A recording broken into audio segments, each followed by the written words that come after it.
The Angry Crab Shack in Tempe, with an experience so good it remains indescribable, with something for every seafood lover.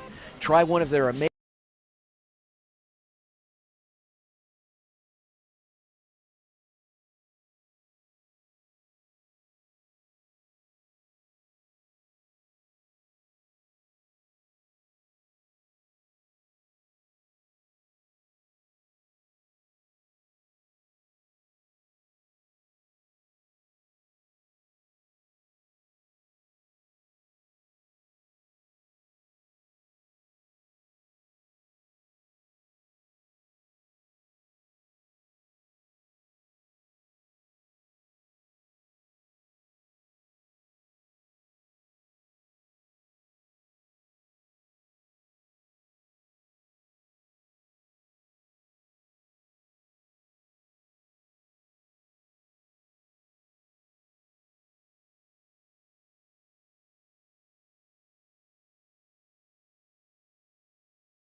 weeks ago.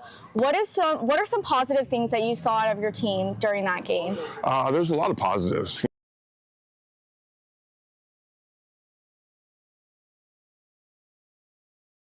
My name's Olivia Prickett reporting to you from Arizona for the Varsity Sports Show, and I will be providing you with what to expect from ASU versus U of A women's volleyball on Wednesday. The Sun Devils have an action-packed October ahead of them, playing a total of 9 games. 2 of these games will be against their rivals, the Arizona Wildcats, and their first face-off will be on Wednesday, October 9th. As of October 1st, Arizona State has an overall record. Perfect. Thank you so much, Coach. Good luck tonight. Thank you. Can I get your mic back? Yes. Thank you. Okay, Julia, so nice job with that and visiting with Coach Kane. So you're hearing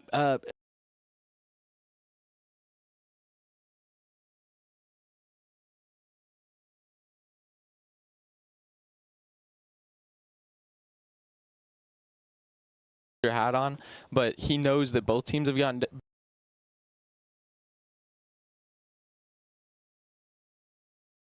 keep that undefeated record. And listening to Coach Kane, now they have a different element to their offense. They've got Jerry Keltner, quarterback, but they also have another quarterback that's kind of a secret weapon. He's a strong runner. His name's Jonah Brewster. We had a chance to see Jonah last week. Your thoughts on both? Yeah, and I love that you bring that up because I think if they're able to use those two off of each other tonight, they'll be able to find success on offense. We've seen through the last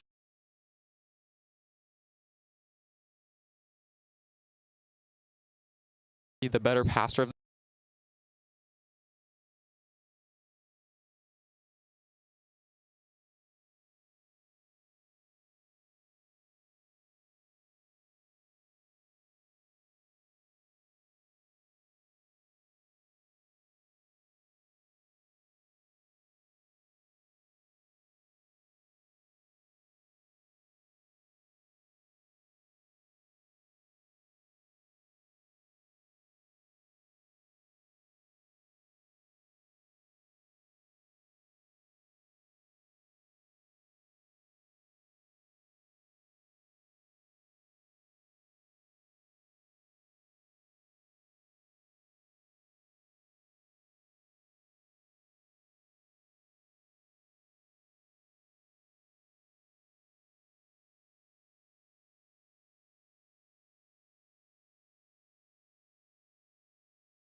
Maricopa 40-yard line.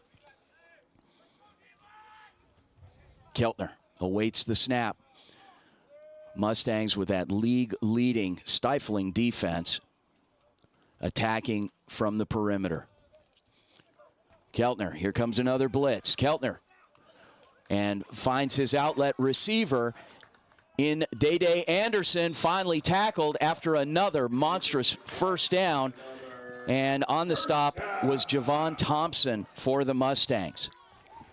Yeah, another easy play there for Keltner, being able to get the ball out of his hands quickly, getting to his receivers in space and allowing them to make moves. And I think that's something that we're going to see more and more in this game. The last couple weeks, they've been trying to go downfield with Keltner, and they haven't been able to find success. But being able to get out of his hands quickly and allowing his receivers to make moves in space is finding them success here early on. 1st and 10 for the Hawks. Ball on the 22-yard line. Trip set for Gila River. Motion by Harvey, and the toss to the outside, bouncing outside, finding another lane, and finally pulled down. And the Mustangs tackling by committee once again. Another strong outside run there. They're using the boundaries, trying to stretch this defense out, and they're finding success for it here on this first drive.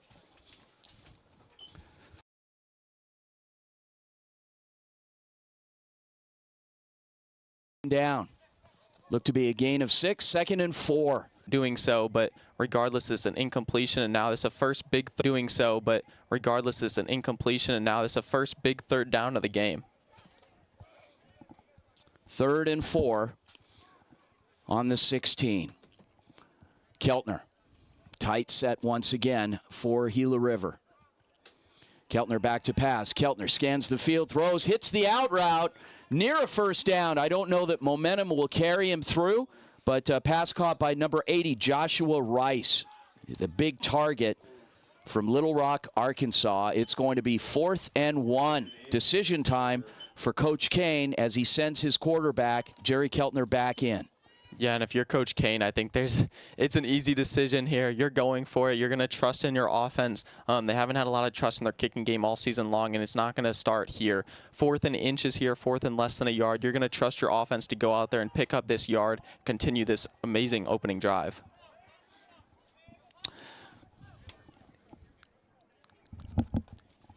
And Jared Williams in the backfield for Gila River.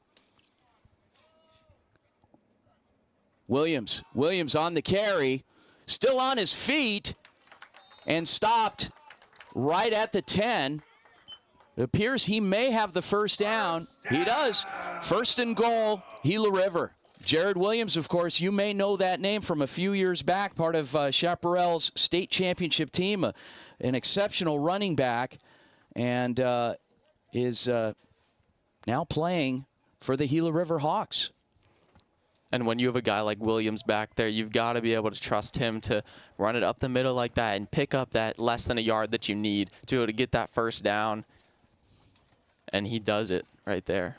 Williams has had a couple of big games this season for the Hawks, contributing to much of that offensive success on the ground. And we have a trip set on 1st and goal. Keltner back to pass, scans the field, caught from behind for the sack. Multiple Maricopa Mustangs just surrounding Keltner. And in on the sack, number 22 for the Mustangs, Anthony Ruiz. Here's another one that's got an interesting story. A bounce back from ASU, and Ruiz, who was the 6A Player of the Year out of Liberty High School last year, 2 years ago. Yeah, and he actually went to ASU and is now back at Maricopa, trying to continue his football journey, finding a new home here with the Mustangs. Really nice play there, catching Keltner from behind. Keltner lucky there to hold on to the football. I think it's fitting that, for all the stats defensively, the Mustangs and Ruiz being a big part of that. Keltner now inside, completes the pass. Pass completed to Anthony Jackson. We may have a penalty. We'll find out from the official.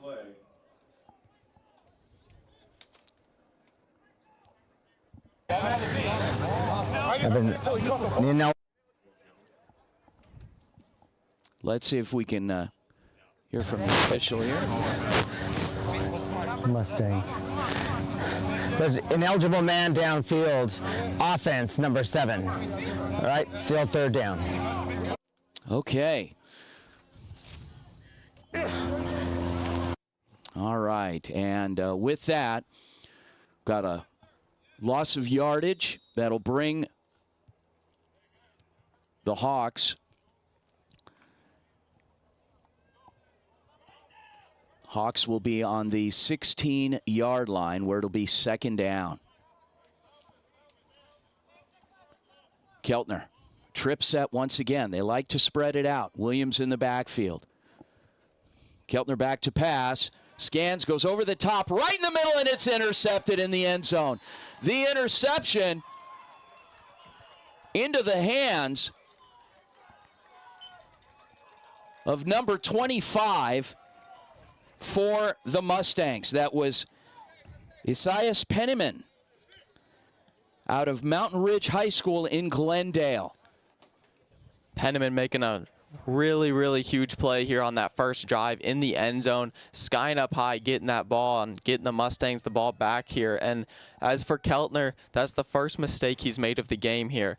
Maybe feeling a little pressure there, second and long, backed up when you're trying to get into the end zone, and he throws it over the middle into double coverage, and it gets picked off, and that's just something you can't do against a team of this caliber in the Maricopa Mustangs. Here we go, 1st and 10 for the Mustangs. The quarterback, number 16, that is Will Howell.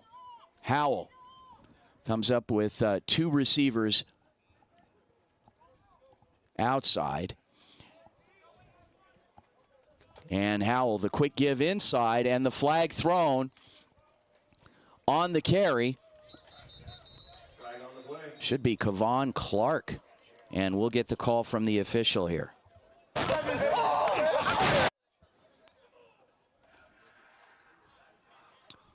Yeah, as you saw motion before the snap there, probably has something to do with that, whether it's an illegal shift or something.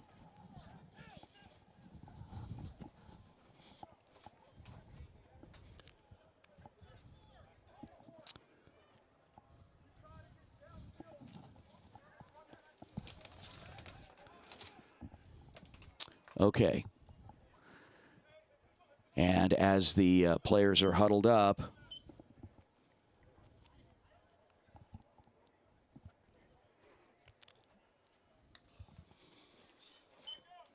looks like we'll get the call here. Still first down. Please wait until I'm done.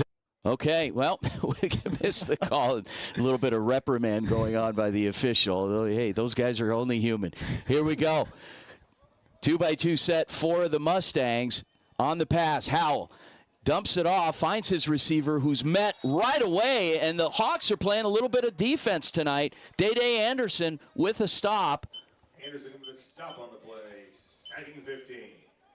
And it'll be a loss. It will be second down and 15. Yeah, if there's one thing you've noticed about Day-Day Anderson from us watching him the last couple weeks is he's always got energy when he's out on the field. He's always running around on the field, and that's getting him some playing time here on defense. Okay, and with that, we're going to take our first time out here of the game with us 5:48 remaining in the first quarter. Thanks again for tuning in to the HJCAC Game of the Week. We'll be right back. Hi, this is Jameer Johnson reporting with the Varsity Sports Show from Indianapolis, Indiana. I am an Arizona State University online student and working remotely. Although today we are going to preview the top high school football games that are going on this week. The number 3 ranked Warren Central Warriors will host a rivalry game against the number 13 ranked Carmel Greyhounds.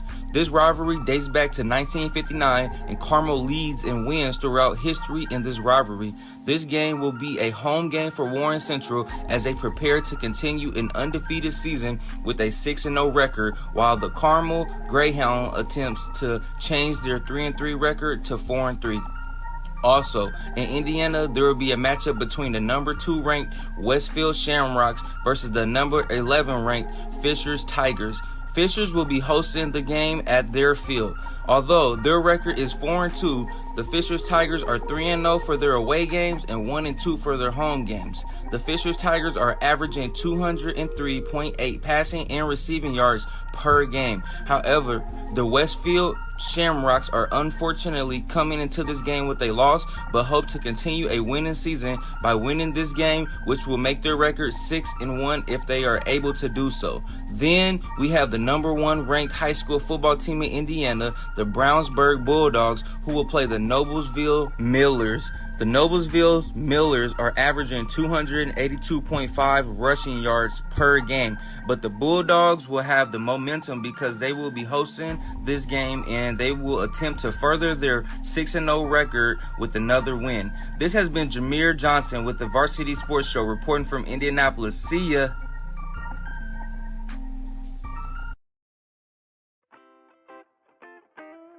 The Angry Crab Shack in Tempe with an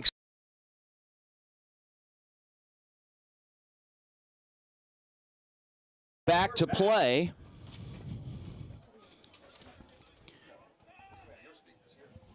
And the Mustang offense finds itself in a 2nd and long situation. 5:48 remaining in the first quarter. No score on the scoreboard. Yeah, just before that timeout, we saw an illegal shift that backed them up to a 1st and 15, and then a nice play on defense by Data Anderson to keep it at 2nd and 15 for the Maricopa Mustangs. Will Howell, the quarterback, back to pass. Howell threads the needle and goes to the hitch route on the outside for a nice little gain. May have lost the football. What happened? No change in possession. Ball was down. And Mustangs hang on to the football. After the pass completion, it'll be 3rd and short. Yeah, and a really nice tackle there by Enrique Calzada, making a tackle in space to bring up this big 3rd down. It looked like the ball carrier lost the ball, but just after his elbow, it hit the ball and he was down. Howell, tight set, single receiver on each side, and give to Clark. Clark manages to grind out a yard on 3rd and short. Correction, 4th down now for the Mustangs. Really big stand there by the Gila River Hawks defensive line there, being able to bottle up the runner right there in the hole and force a 3-and-out from the Mustangs offense that's been powerful all season and has not been able to be stopped. But they're able to get off the field right away here, get their offense the ball back here. And the Mustangs will punt deep to receive for the Hawks. 27, Junius Marsh.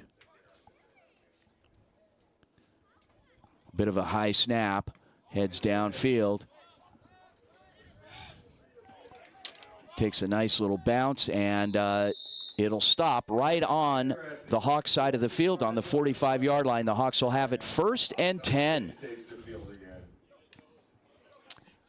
4:03 remaining in the first quarter. Yeah, and if you're the Hawks here, you've got to be very pleased with the first 10 plus 11 minutes of this first quarter, as you've driven down the field with your offense. We're able to methodically move down the field, got the turnover, but then your defense was able to make a stand there, not allow the Mustangs to get anything going, and get the ball back for your offense here. Quarterback still Jerry Keltner here for the Gila River Hawks. Out of trip set, ball on the 45-yard line, 1st and 10.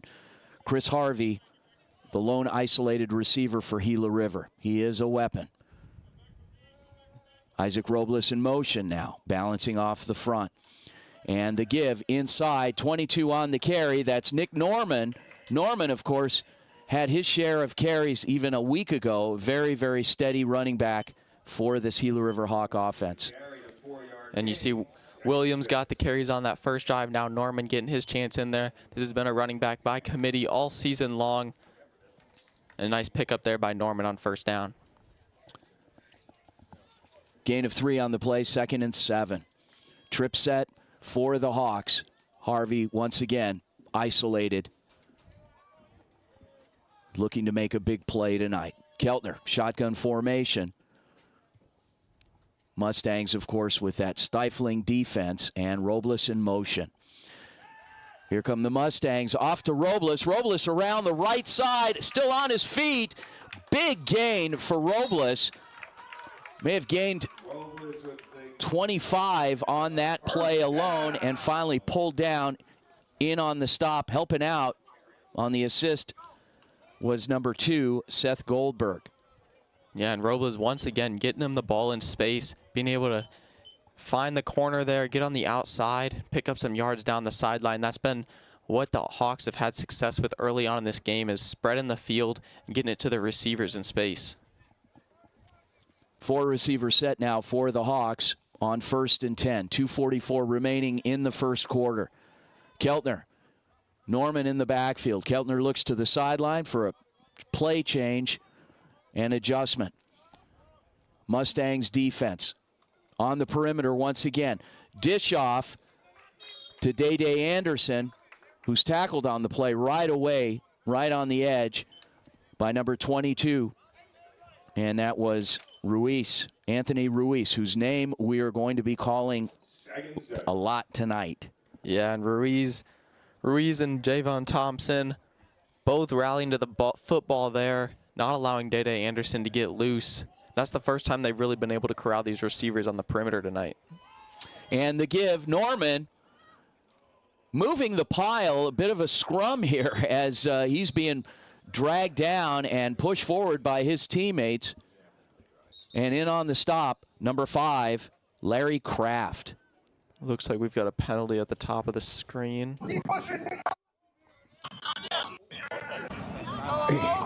Still. Okay, here we go. Penalty on the Mustangs. That gives the Hawks a first down. And 4th down. The Hawks now Up top, that shouldn't be, if they're not moving anything. That there was no enforcement. Yep. waiting the We have a official. sideline warning. There's no yardage advantage on that. Just sideline warning. Sideline warning. Mustangs. Yep, sideline warning for the Mustangs. And no yardage infraction is going to be an official timeout. We'll keep it right here Timeout, sideline warning. as the officials are sorting through, getting the sticks all set. And We have officials timeout. Officials timeout. okay. Speaking of the officials, I love this officiating crew. You know, a lot of these crews, you talk about players looking to make the next step and trying to get noticed and you know, have scholarship opportunities. The officials, the same thing. Many of the officials that we've known over the years have used this as a launching pad to getting into NCAA Division II, Division I, and it's been a good opportunity for all of them. Here come the Mustangs on the give to Norman, and the stop. Wow, that was quick. And just the blitz by Ruiz and company. Ruiz, of course, getting credited with that stop in the backfield. Ball will get taken back to the 30. The Hawks on 4th down, 4th and 7. 4th and 7. Oh, boy. And Gila River going for it here on 4th down. Trip set. Keltner. Norman in the backfield as well. Harvey, once again, the isolated receiver for the Hawks. Mustangs showing blitz. Keltner. The hard count. Keltner back to pass. Keltner searches, scans the field, finds a receiver all alone. The first down and then some. Said receiver Anthony Jackson. Yeah, and it looked like a little bit of miscommunication there by the Mustangs defense there, as two defensive backs went to cover Day Anderson in the flat. Then Robles got out in the middle of the field there on his crossing route, wide open. Keltner able to find him, and the Hawks pick up a huge first down on 4th down there. He was all alone, Doug. Wow, you talk about the deception with this offense, and the Mustangs looked a little confused defensively. Hawks have been picking up momentum the last few weeks as we come down to the end of the first quarter. And with that, we are going to That takes us to the end of the first quarter. introduce our statistician for the evening, Ian Monhay, who's going to take us through some quick first quarter stats. Ian, what do you got for us? Hello, y'all. I hope y'all are having a great night tonight. Gila River doing a very efficient job of passing the football, 6 of 9 for 87 yards. Doing a very good job of moving the ball down the field. That one interception, an unfortunate event for Gila River, but obviously something that is getting remedied by them going right down the field. Another key thing to keep an eye out on for Gila River, 8 rushes for 40 yards. That's about 5 yards per carry. Keep an eye on this offense continuing to run down the field. Awesome. Thanks, Ian. So, yeah, I mean, it's Gila River definitely starting to pick up some momentum. They're coming out. A new look tonight, and, you know, based off of the results of the first game between these two Mustangs in control, this is a different Gila River team, Doug. Yeah, and it's got to be that Gila River sideline has got to be ecstatic about the way that first quarter went. Obviously, not the outcome they were looking for the first go-around to open the season, but they've been doing everything right so far in this first quarter, and they'll have to continue doing that throughout the rest of this game. We're going to send it down to Julia Coyne down on the sideline. Julia, what do you got for us? So I'm here on the sidelines. It's a great game so far. The Gila River Hawks have been doing really well. You know, we saw that one play where the Mustangs picked off the ball, and tensions are high here on the sidelines, but it's been a really good game from down here so far. Back to you guys. Awesome. Thanks, Julia. So, yeah, it's the game is starting to pick up steam. The Hawks in scoring position on first down, ball inside the 10-yard line. New quarterback in the ball game. That's Jonah Brewster. Nick Norman on the carry. Norman drives through, and he's in for the Hawks touchdown. Once again, the Hawks using that outside zone run. Norman being able to find the hole, shooting through it, and getting into the end zone. And the Hawks getting on the board first here after being shut out in the first go-around. Wow, what a play. And Jonah Brewster, we're going to talk a lot about Brewster, who came in at quarterback for the Gila River Hawks. And you talk about a special athlete. It looks like the Hawks will be going for 2 here. Brewster, who is out of Bryant, Arkansas, came here. He had gone down to Grambling University, and what didn't work out for him there. Decided to try his hand at the HJCAC. Move west, young man, move west. He came to Arizona with a friend, didn't know anybody here, and he is making a name for himself now. Brewster going for it. 2-point conversion. Brewster drops back to pass, elects to throw, and pass is incomplete. But with that, the Hawks lead 6-0. So with that, great momentum happening tonight with the Gila River Hawks driving the ball down. Now it'll be the Maricopa Mustangs' turn on offense. Doug, what are your thoughts? Yeah, I mean, I think you just have to open up the playbook for that offense. We know the talent that's on there. We know the production that they've had this season, and they really, I don't think it's too early to get worried about the offense, right? They had one drive so far, 3 and out, 3 plays, and they were off the field. So they just need to get things going, get the ball to their playmakers, and trust that that production will come. Awesome. All right. Well, so the Hawks now starting to show why they have a very prolific offense and have really started picking up momentum this season. A lot of weapons starting to show out tonight. Coach Kane is not leaving anything to chance. He is pulling everything out of that playbook and the kitchen sink. And he is really wanting to make a statement tonight against the #1 defense in the league in Maricopa. Now the kickoff by number 41, Trace Butler.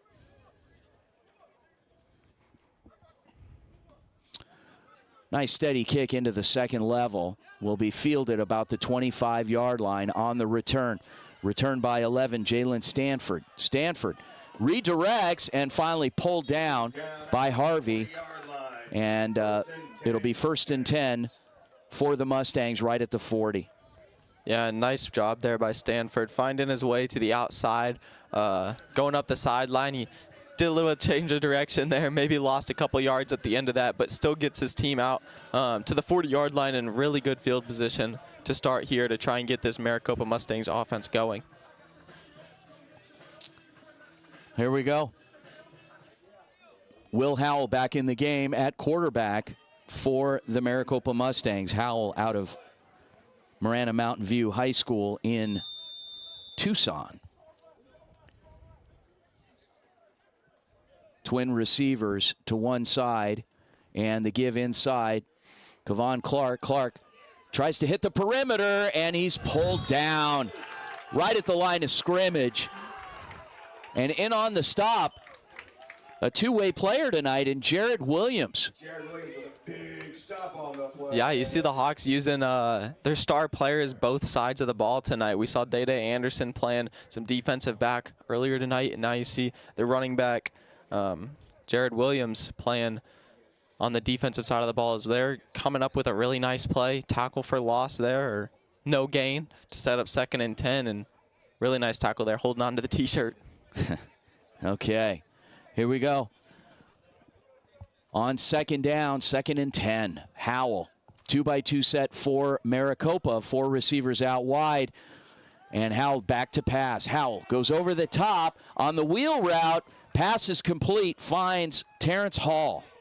Really nice catch there by Hall on the sideline. Over the shoulder catch there along the sideline, keeping his toes in before he heads out of bounds. Nice throw by the quarterback there on a wheel route to his receiver. Now they're across midfield and finally into Hawks territory for the first time tonight. Hall, of course, who's been a big play receiver for this Maricopa Mustangs offense, but the defense having so much of the accolades in recent weeks that, you know, some of these guys have just been, you know, kind of bringing their lunchbox to work and doing the job and going home, and you don't see or hear too much about it, just that they're winning. They're 4-0 and getting it done. Not a lot of big plays happening. Howell under center this time. Clark in the backfield. Howell looks back to pass, does, and on the outlet, completes and stopped on the play. Number 50, that was Aiden Cook out of Florence High School for the Hawks. Yeah, and a nice play there by Cook and the rest of the defensive line as they seemed to read that screen immediately, got off the blockers, and blew up that screen and for that tackle for loss now. Loss of 2 on the play. It'll be 2nd down and 12. Bunch set for Maricopa. Howell again under center. Clark in the backfield. The give. Clark tries to round the corner and is chased down. Who's playing defense tonight? The stop on the play by 11, Day-Day Anderson. That's Anderson's second tackle already tonight, playing on the perimeter, both sides of the ball. He's able to run the running back down there near the sideline for just a couple yards there. So it'll bring up a big, long 3rd down here. 3rd and 9 for the Mustangs. Gila River Hawks playing some lights out on both sides of the ball tonight, really trying to make a statement against the #1 team in the league. Howell, shotgun formation, single back in the backfield. Howell back to pass, scans the field, sets his feet, still looking, goes over the top deep, and it's trouble, folks, an interception. Intercepted! The ball is intercepted by 21, Jaquan Lamb. Lamb with the interception. What can't he do?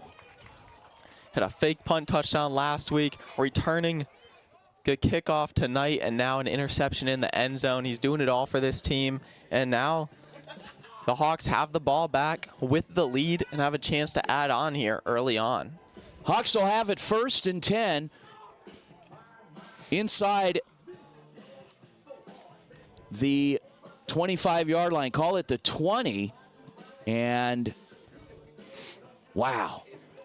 Yeah, it looked like the refs gave him the benefit of catching that and rolling into the end zone, gave him the touchback there as the ball come out to the 20, but it looked like the Mustangs quarterback there motioned his receiver to go into the end zone, kind of just threw it up downfield into double coverage, and Lamb able to make the play, come down with the interception. Trip set for Gila River. Jared Williams in the backfield and Jonah Brewster, the quarterback. Brewster out of, once again, Bryan, Arkansas. Brewster keeps it, showcasing that speed, and bounces off a couple of tacklers, finally gets out of bounds. May not have gained anything on the play, but it'll be second down. Yeah, we see Keltner tossing the ball with his teammates on the sideline down here. Interesting to see if that was a matter of Keltner not feeling 100% right now, or they're just wanting to switch it up at quarterback and get Brewster some reps, as he's more of the physical running type of quarterback. And we'll be going down to Julia here in just a moment. Julia Coyne, our sideline reporter for the evening, been doing a great job getting a pulse of everything going on the field. 2-by-2 set for the Hawks. Brewster gives inside to Williams. Williams rushes upfield right up the middle, runs into a pack of Mustangs, and it'll be down. Gain of, looks like about 3-4 yards. Yeah, and after a short gain from Brewster's run, Williams is able to get a mediocre gain there to set up a third and manageable here. Williams running through tacklers, pulling a few guys, really working for that 4 yards.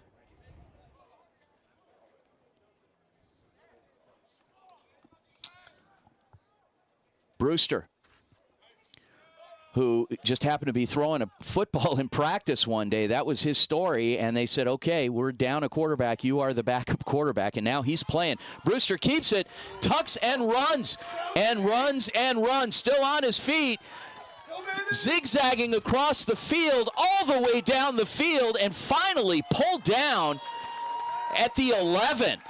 Jonah Brewster with the monstrous run. Goodness.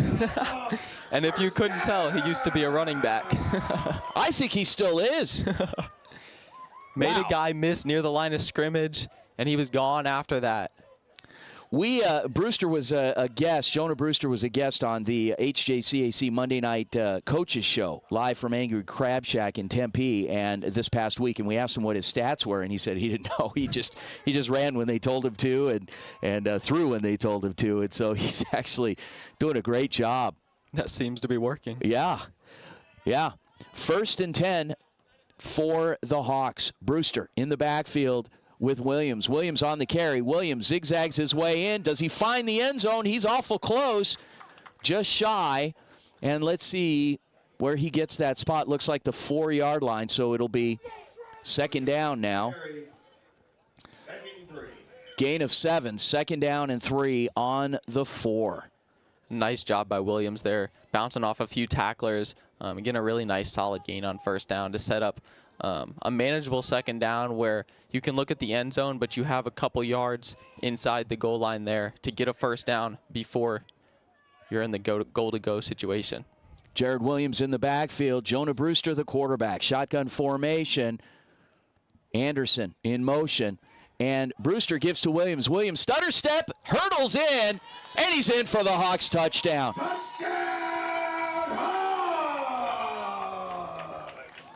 Wow, what a series by the Hawks. Going up 2 scores now. Williams leaping over to a defender there, reaching his arm out to stretch the ball across the goal line and getting in there for the Hawks' second touchdown of the game. Okay. We are going to send it down to Julia here in just a moment with another game update. Wow. It looks like the Hawks going for 2 again, leading 12-0 with 8:02 remaining in the second quarter. Brewster and Williams in the backfield for the Hawks. Trip set. And Brewster in shotgun formation. Brewster back to pass. Scans, throws on the out. May have hit it. Did he get it? He got it. Got the 2-point conversion to Anthony Jackson. Really nice catch there in the end zone by Jackson. Going to the ground, securing the catch. The throw by Brewster was a little low, but he gave his receiver a chance to make a play, and he did just that. Getting the 2-point conversion. Now they lead 14-0. We're going to send it down to Julia, who's down on the sideline. Julia, take it away. Yeah, so here on the sidelines, it's getting crazy as the Hawks just scored again, up 14-0. The Mustangs are clearly getting frustrated as they have not been able to do anything on offense, and you can tell down here. Back to you guys. Wow, a little bit of frustration setting in, and I got to imagine that Coach Doug Madosky with the Mustangs is not liking what he's seeing, but in a way he is, because he is also part of the operations of the organization of the league. So part of it, you know, he's kind of torn. You got to admit, he's kind of torn. My gosh. So anyway. Yes, you've got to, if you're in Coach Madowski's shoes, you've got to love seeing Gila River coming out and playing like this tonight. But obviously, you'd like your team to be playing up to the par that you set. Playing just a little bit better, right? Exactly. All right, Trace Butler to kick off for the Gila River Hawks, who now lead 14-0 with 8:02 remaining till half. The line drive, the long squib, lands up into the hands of Stanford. Stanford takes it upfield, near midfield, before he's finally tackled, and that's where the Mustangs will have it 1st and 10. So the question is, Will Howell still the quarterback for the Mustangs? Let's see as the team huddles, and there is no indication that it is not going to be. It looks like he will be coming out to lead the offense. Want to give a couple of quick shout-outs to some friends of the HJCAC. Station Chevron on Chaparral in the 101. Cheapest tobacco in town, apparently, and that is a very popular hub to get gas. Scott Chaparral in the 101. So yeah, that's what they're known for. I don't make this up, and I'm not a smoker, but apparently it's where you can get the cheapest tobacco in town. All right, Station Chevron. Here we go. 1st and 10 for the Maricopa Mustangs. Howell bobbles the snap, gathers it, and runs. He's got some wheels on him, and down by Williams. We've got a little shoving match, and here come the flags.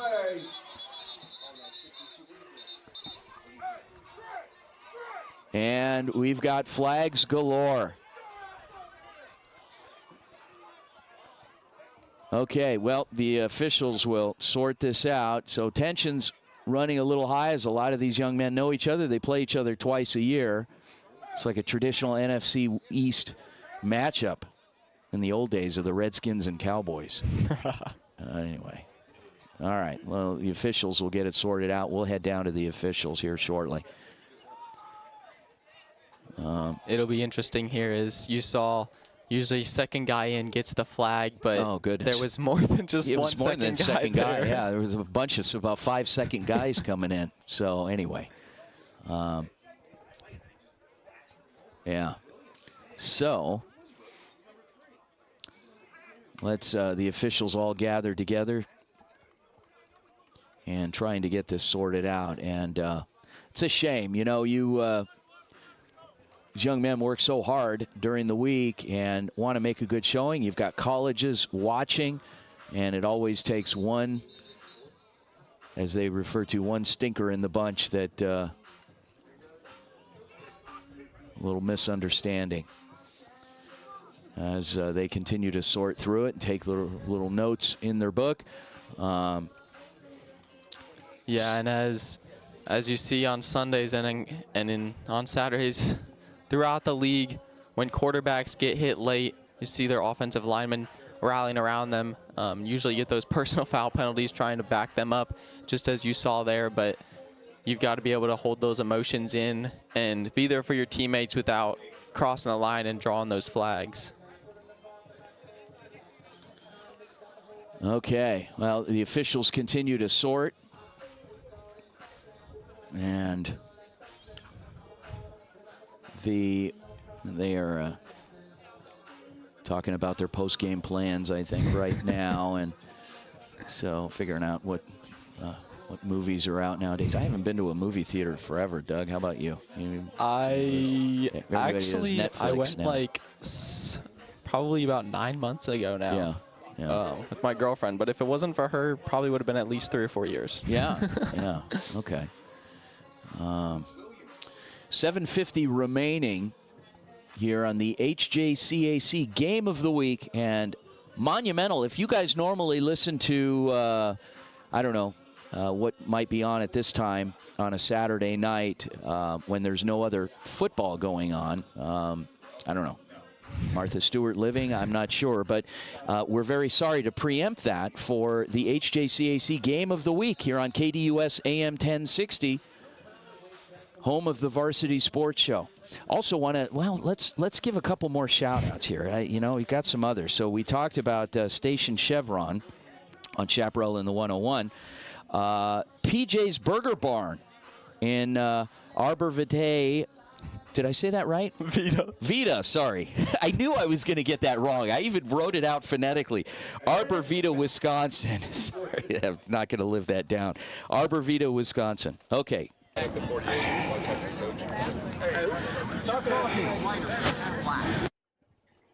All right. Well, the officials are still communicating before they relay. Here we go. No, maybe not. Okay, Perfect. here we go. All right, we're ready for you. After the play, we have unsportsmanlike conduct, number 62 on the defense. Right?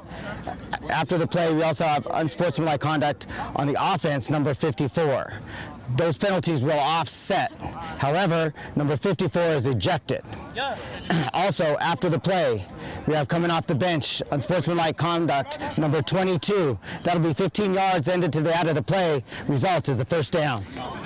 Doug, I got to ask you a question. Does it ever end well when someone comes off the bench? No. Yeah. No, it does not. What is the point of doing that when obviously everyone in the stadium sees you doing that? I mean, it makes no sense whatsoever. Anyway, so we had one ejection. We have another nice long penalty and some warnings apparently. So the Mustangs will have it 1st and 10. As of right now, the ball is on the Hawks' 48-yard line.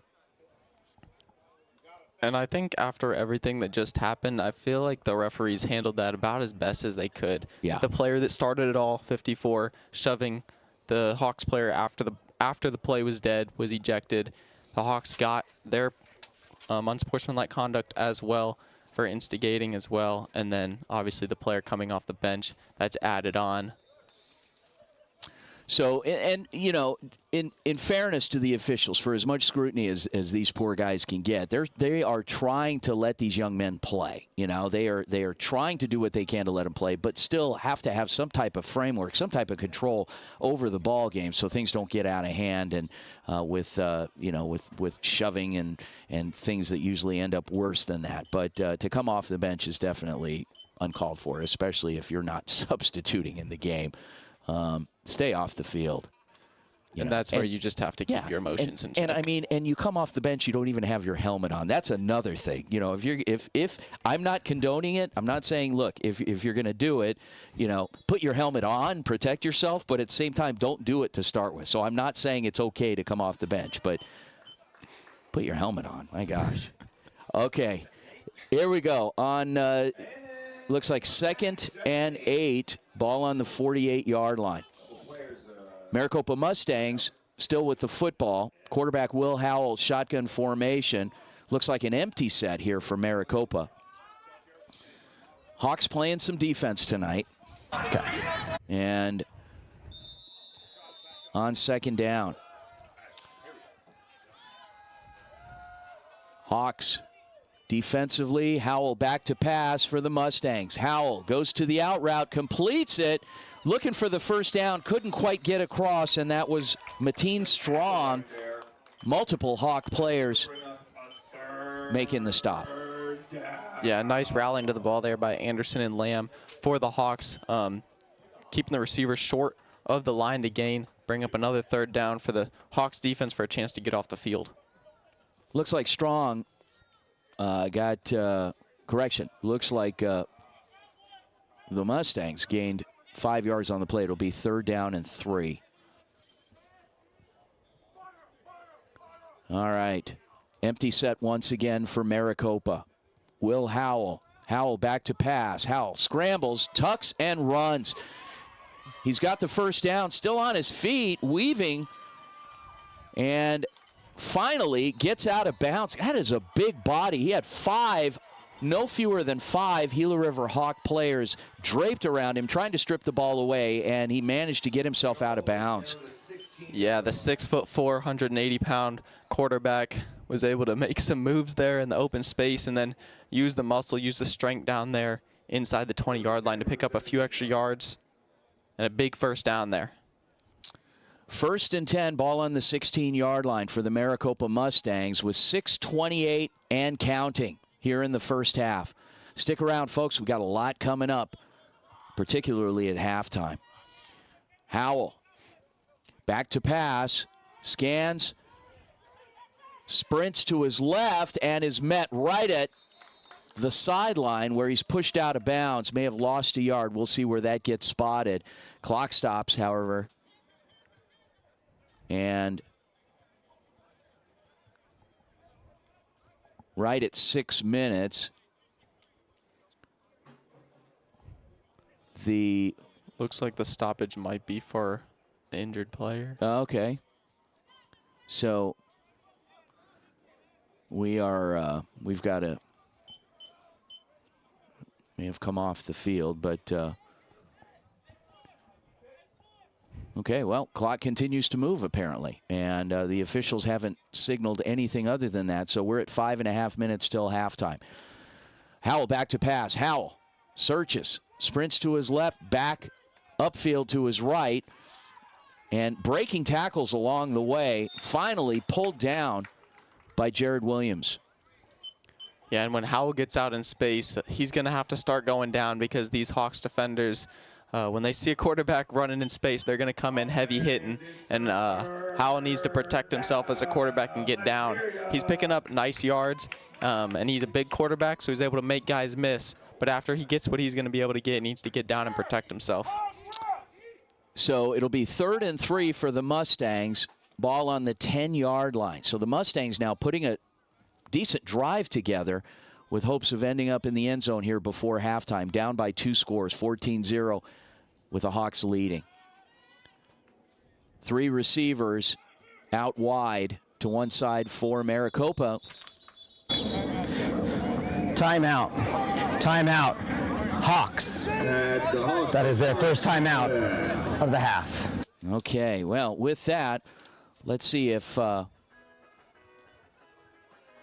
right.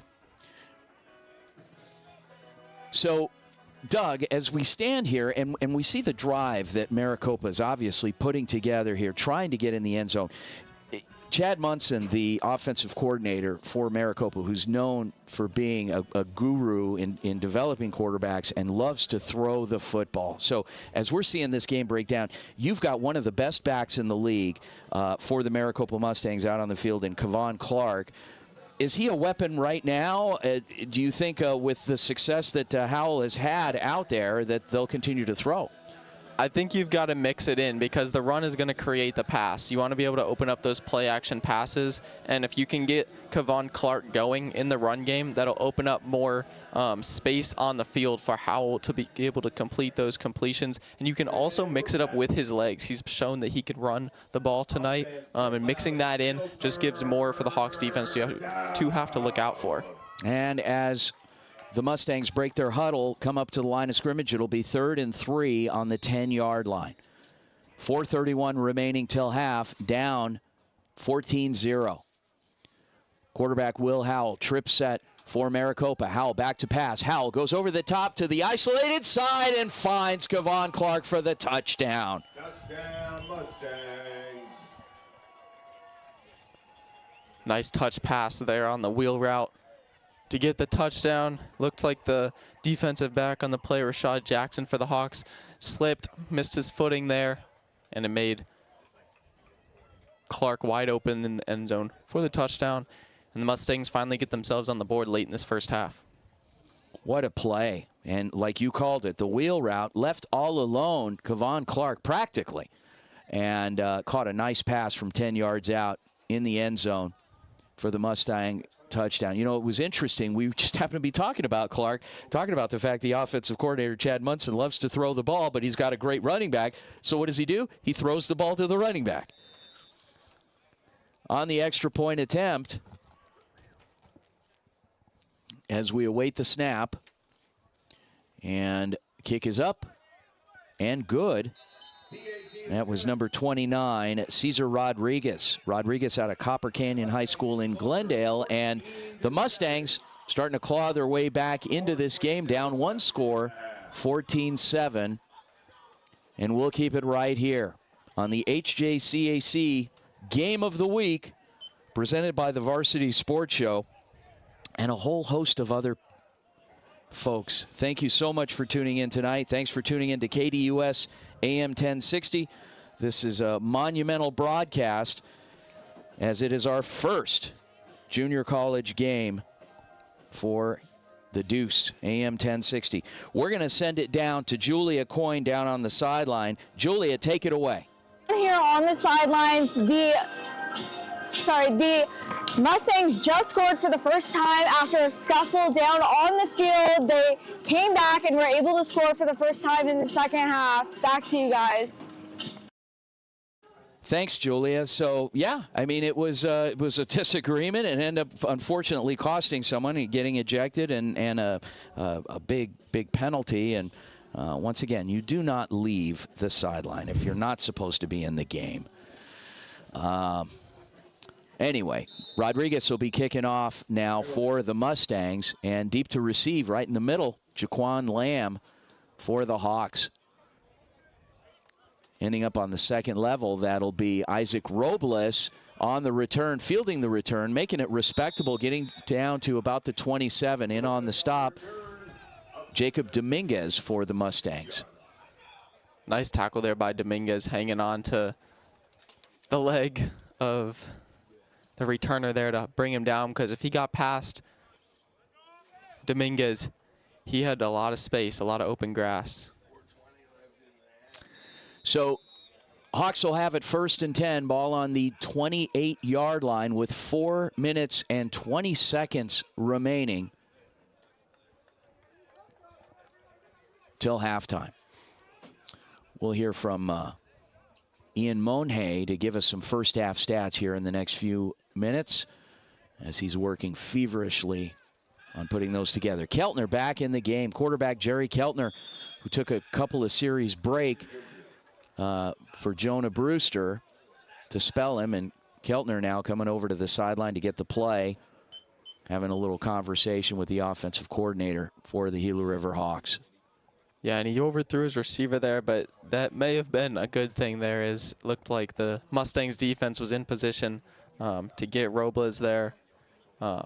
Did not look like it would have been a positive game. So maybe an incompletion, clock stops. Maybe that was the best outcome of that play.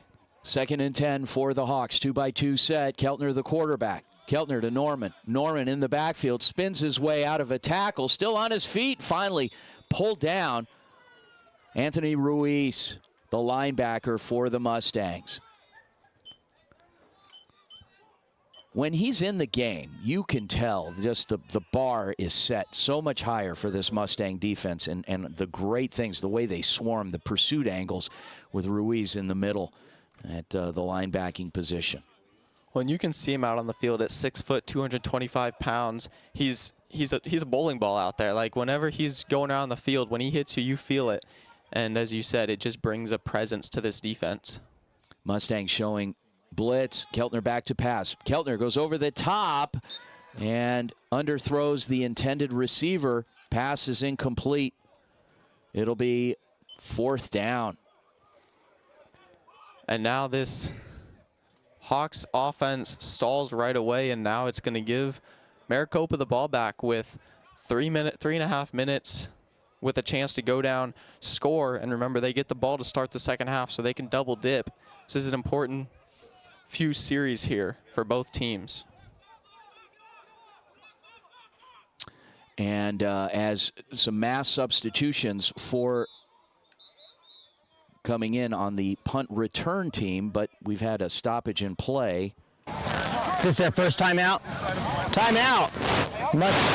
This is their first timeout of the half.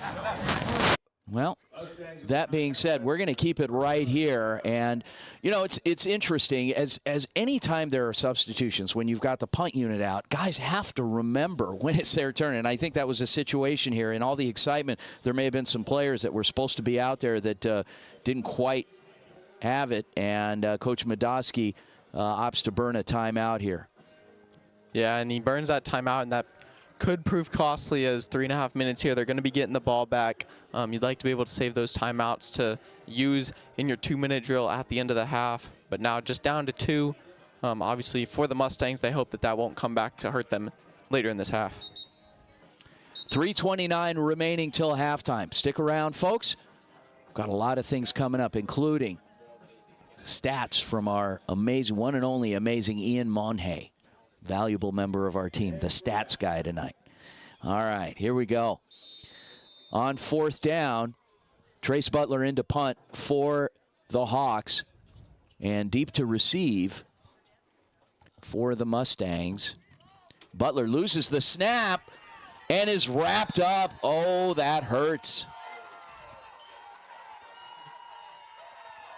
Wow. Yeah, you can't have that happen if you're the Hawks there. Just what the Mustangs were looking for. Momentum completely shifting the other way, and now the Mustangs set up inside the Hawks' 20-yard line, needing just 19 yards to get back on the scoreboard and tie this thing up. Goodness. Well, so the Hawk defense out on the field now. The Mustangs will have it 1st and 10 on the 19-yard line of Gila River. 3:26 remaining till half. They were looking for great field position had they fielded a punt at midfield, but now they've got really great field position with Will Howell back in at quarterback. Receiver split out wide. Kevon Clark in the backfield for Maricopa. Stoppage in play here by the official. We've got a timeout called. Timeout, right? Timeout. Hawks. That is their second timeout of the first half. And we're going to keep it right here. You know, it again, interesting set, interesting turn of events going on. Coach Kane, seeing something out there, decides to have one last chat with his team. I think it's a good time to do it because obviously the Mustangs are in scoring position deep in his territory, and it's he's got to make some adjustments here.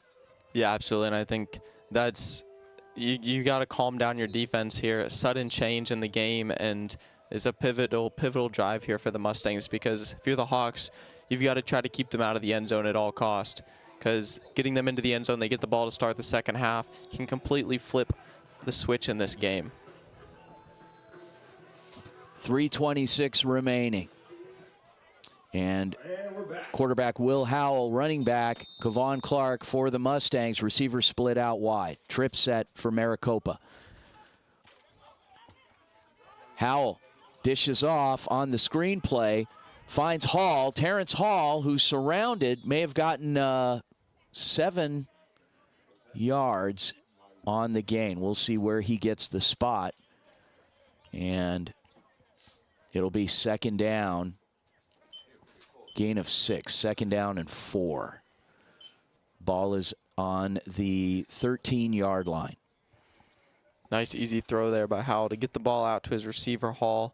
The quick wide receiver screen, making a few guys miss, picking up a solid 1st down gain, and with 2 minutes, 45 seconds and counting in this first half, the entire playbook is open for the Mustangs deep in the red zone here. Goodness. Will Howell lines the offense up. Trip set for Maricopa. That's been their formation of choice tonight.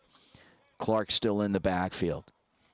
Howell back to pass. Howell scrambles, tucks, runs, gets the 1st down, and then some. Finally gets out of bounds inside the 5-yard line with 2:20 remaining. The big 1st down play. We may have an injury out on the field. Have an official's timeout. Official's timeout.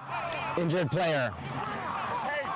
Well, hopefully it's not serious, but it's a Gila River Hawks player on the sideline. Yeah, he looks like he took a hit on a block there as one of the Mustangs players was trying to make more space for his quarterback as he was running. Took a hit. Hopefully he'll be okay. So with that, let's go to Ian here with some statistics. Ian, do you have some things queued up that you can share with us? I got a couple of things right here in front of me. Gila River, 7 carries right now for 88 yards. A lot of that coming from their quarterback, number 8, Jonah Brewster. 2 carries for 64 yards, including that really large 60-yard run earlier in this second quarter. We can also take a look at the total tackles from Gila River. 12 of them as well. A sack, two tackles for loss. They're really getting deep into the trenches. They're doing a very good job on that end. Awesome. You know, it's interesting, and we'll hear from you again, obviously, because we're going to want to know more or less first half, you know, who. Well, we can kind of see based off of what we're experiencing here, who's a little more prolific, but maybe breaking it down even further and giving us another more detailed snapshot, and that could set the stage for what we could expect in the second half, even, Doug. Yeah, absolutely. And now that the Mustangs have gotten some offense going, we can start to see what Will Howell's numbers are looking like tonight, and just the success he's had both on the ground and in the air, getting it out to his receivers and his running back, Kevon Clark. As it looks like our injured player is walking off the field on his own power, and we'll get set for play once again. And it was one of the linemen with the who's making his way off. He looks okay, and anytime someone can get off on their own, then they're good. 2 backs in the backfield for the Mustangs. Howell back to pass. Howell sprints to his right, searches, looks, throws, finds a receiver, Terrence Hall, and it's a touchdown. Touchdown, Mustang. Wow. Hall caught that in the back of the end zone and able to hold on. Couldn't tell if he bobbled it or not, but the referees are saying he caught it, got his feet in, secured the catch. Now they have a chance to tie this game up just over with 2 minutes till halftime. And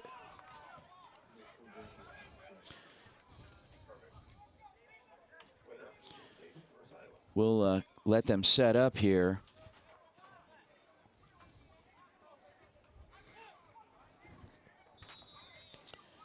As Rodriguez comes in to attempt the extra point.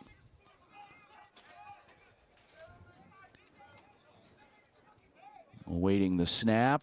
Snap is good, holds good, and money. Rodriguez nails it.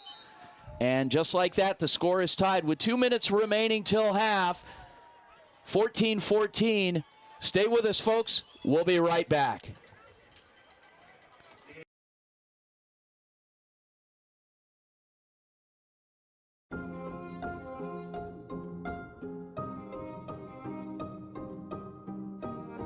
This is Jesse Davis from the Walter Cronkite School of Journalism and Mass Communication at Arizona State University, reporting for the Varsity Sports Show. The Arizona Cardinals are looking to earn their second win of the season this Sunday on the road, taking on the San Francisco 49ers. The Cardinals find themselves in a bit of a hole to start the season, coming off back-to-back losses to the Lions and Commanders. Things don't get any easier for Arizona traveling to the Bay Area to face a talented 49ers team led by Brock Purdy and Fred Warner. One thing the Cardinals have going for them is the connection between quarterback Kyler Murray and rookie standout wide receiver Marvin Harrison Jr. So far, the pair have connected for 15 receptions, totaling 243 yards and 4 touchdowns. A big key for Arizona is going to be getting off to a fast start. The Cardinals have to be able to gain some momentum early and score to take the crowd out of the game at Levi's Stadium. James Conner is going to be another huge factor for the Cardinals as they need to get him going and involved. Conner thus far through 4 games has 2 games over 100 yards and 2 games with 50 yards or less on the ground. The Cardinals need a big game from Conner, who will try to take some of the pressure off of Kyler Murray, who will have Nick Bosa and company to deal with. The 49ers are at their best when their defense is creating turnovers and scoring points. We saw that last week against the Patriots, where Fred Warner picked off Jacoby Brissett and ran it back 45 yards for a touchdown. The Cardinals' offensive line has to be able to protect Kyler Murray and give him enough time to find his receivers open down the field. With kickoff set for 4:05 p.m. Eastern, it will no doubt be a classic NFC West tilt between the Cardinals and 49ers. From the Varsity Sports Show, I'm Jesse Davis.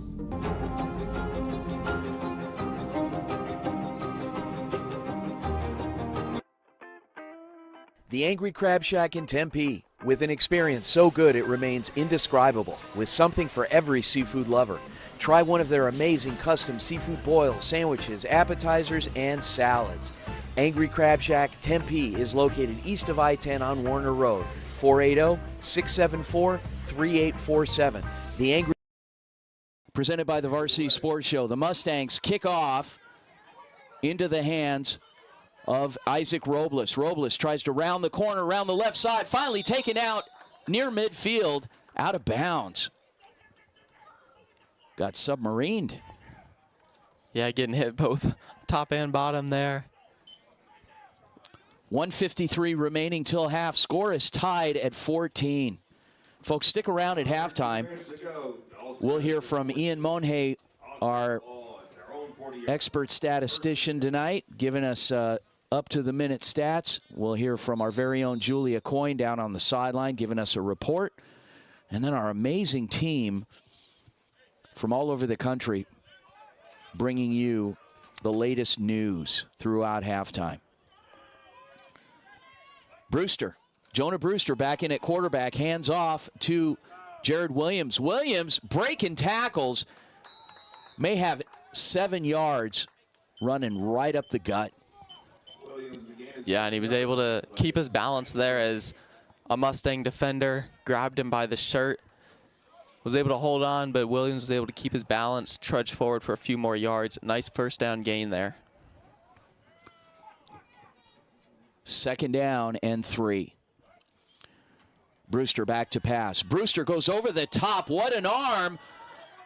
Completes. No, in and out of the hands. What a throw. And Anthony Jackson, fans are screaming for a flag, but no such thing. Looked like the defender was draped all over Jackson down there. And Jackson made an attempt to come back to the football. Seemed like he was halted a bit, but no flag on the play. Jackson not quite able to come down with that catch. It'll be 3rd down now with 1:14 remaining. HJCAC would like to thank their friends at Fuel IV, mobile IV service, valley-wide. Thank you for your support of the Hohokam Junior College Athletic Conference. Bunch set for the Gila River Hawks. 1:14 remaining till half. Jonah Brewster, the quarterback, back to pass, evades defenders. Can't get out of this one, though. And the sack. Sack by number 40, Jordan Mowers. Massive play there by Mowers. Timeout. Timeout. Mustangs. We'll keep it here with 1:05 remaining. Wow. Jordan Mowers, who's been a featured guest on our HJCAC Monday Night Coaches Show out of Snowflake High School in the White Mountain region of Arizona, makes a statement sack, and what a loss on that. Yeah, Goodness. He shot through that line, and Brewster tried to make him miss, but Mowers stuck with it, was able to get him down, and now he gets... The Hawks are going to have to punt now. Mowers is going to get his defense off the field, and the Mustangs offense will have the ball back here. Probably give 10 seconds, 5 seconds on the punt, just under a minute. Mustangs will have the ball back on the field with a chance to take the lead before halftime, still getting the ball to start the second half as well. Want to once again take a moment to recognize friends of the HJCAC, Game Day Men's Health in Phoenix. Thank you so much for your support of the Hohokam Junior College Athletic Conference. So we had a lot of friends of the conference supporting all of these young people and in advancing opportunities here at the junior college level and the opportunity to move beyond. Thank you for all of your support and your friendship of the HJCAC. On 4th down and long, Trace Butler, the punter, in for the Gila River Hawks with 1:05 remaining till half. Score tied at 14. Butler, good snap. might have gotten a hand on that ball, someone from the Mustangs, and takes a bit of a hawk bounce before finally settling about the 41-yard line of Maricopa. Yeah, as you mentioned, a couple Mustang defenders were able to get through that line, and looked like one of them got a hand on it, deflected that ball, made the punt a little shorter, set up really good field position here for the Mustangs. So the Mustangs will have it 1st and 10, ball on the 42-yard line of Maricopa.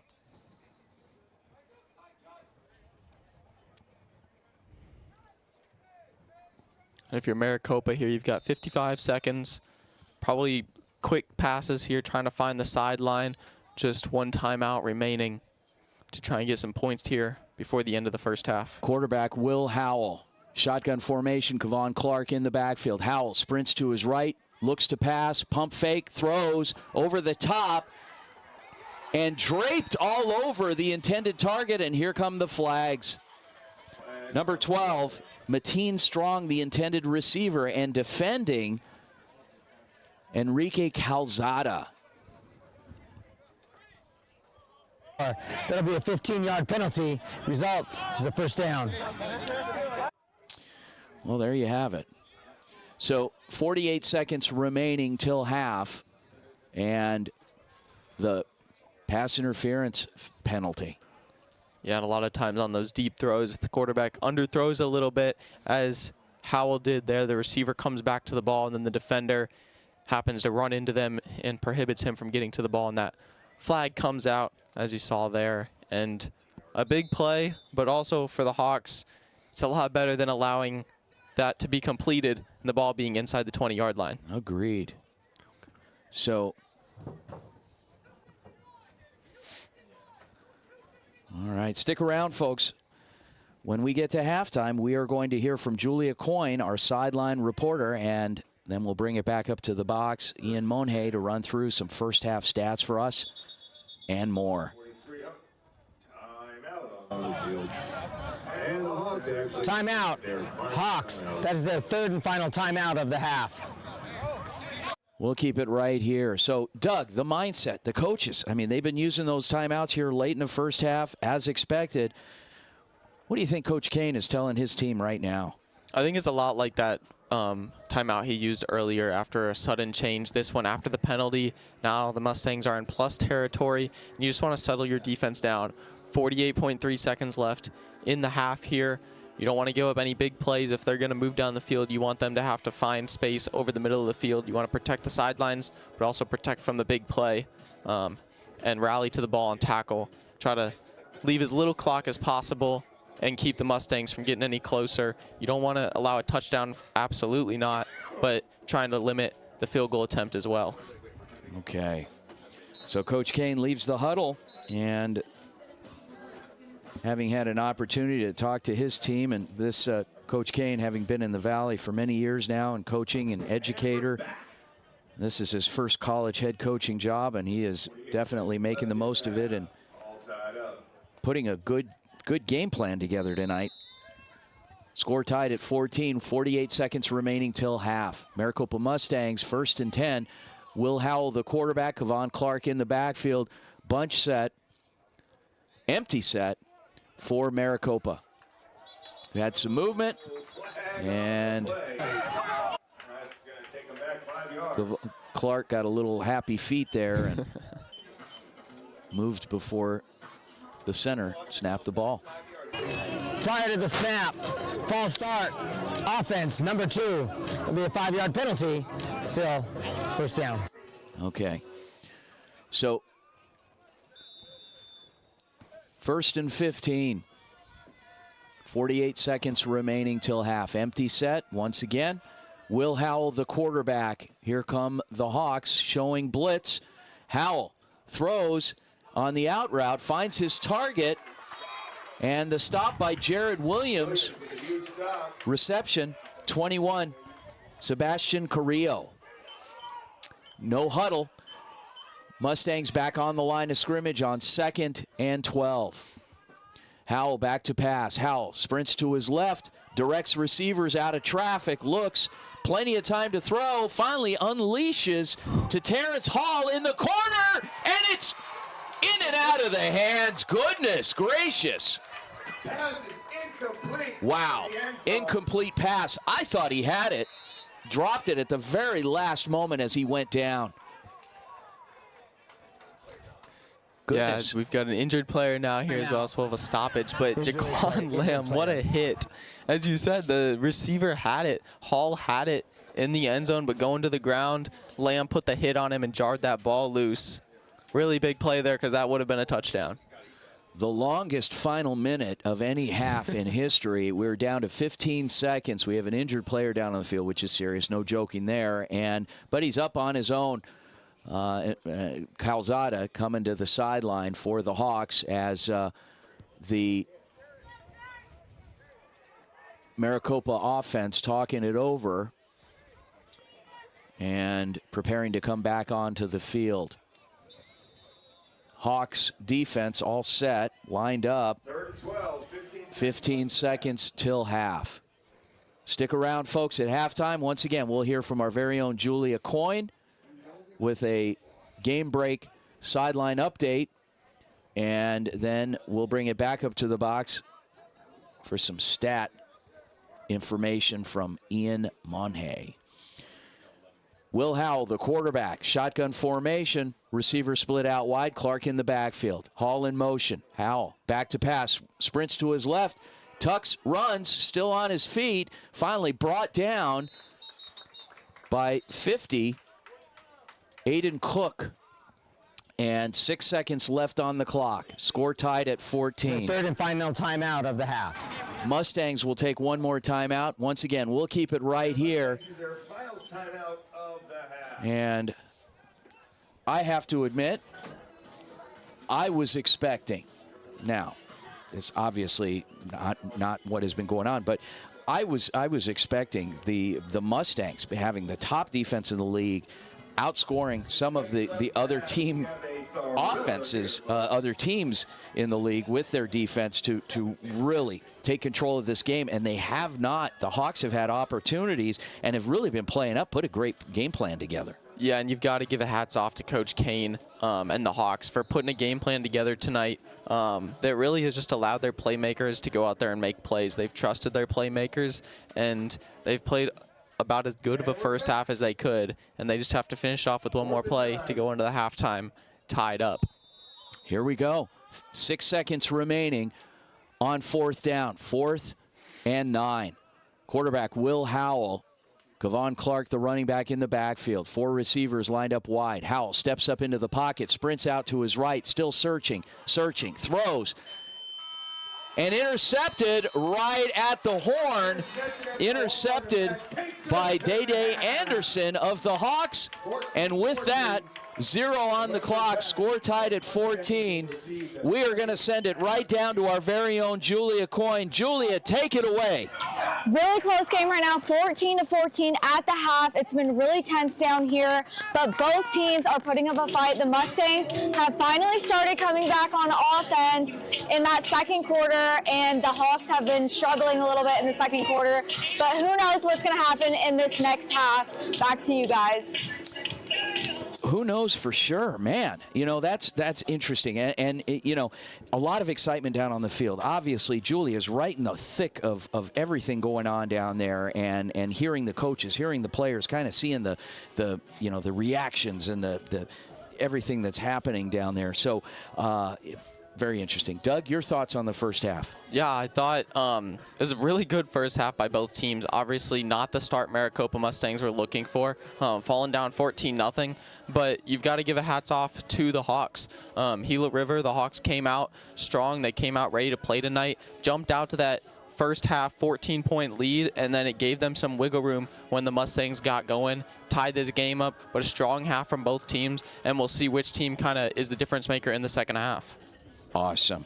I want to hear the expert's opinion here, and with the numbers don't lie, as they say. So let's send it over to Ian Monhay with stats here in the first half. Ian, take it away. Let's take it firstly back to Gila River, who has been very dominant on the running game today. 16 carries for 135 yards, and that is spread out by multiple different running backs, and that includes guys such as Jared Williams, Jonah Brewster, among other names. They have been really carrying the team in the rushing department. A little concerning in the sense that they didn't have a completion in that second quarter. They finished 0 for 3, which will bring their total up to about 6 for 12, which is a disappointing mark right there. But that defensive line, when it comes to Maricopa, has been very good as well. We continue to talk about number 22 with Anthony Ruiz getting very dirty in the trenches over here, getting a bunch of tackles for losses, just being a very impactful player on that end of the ball tonight.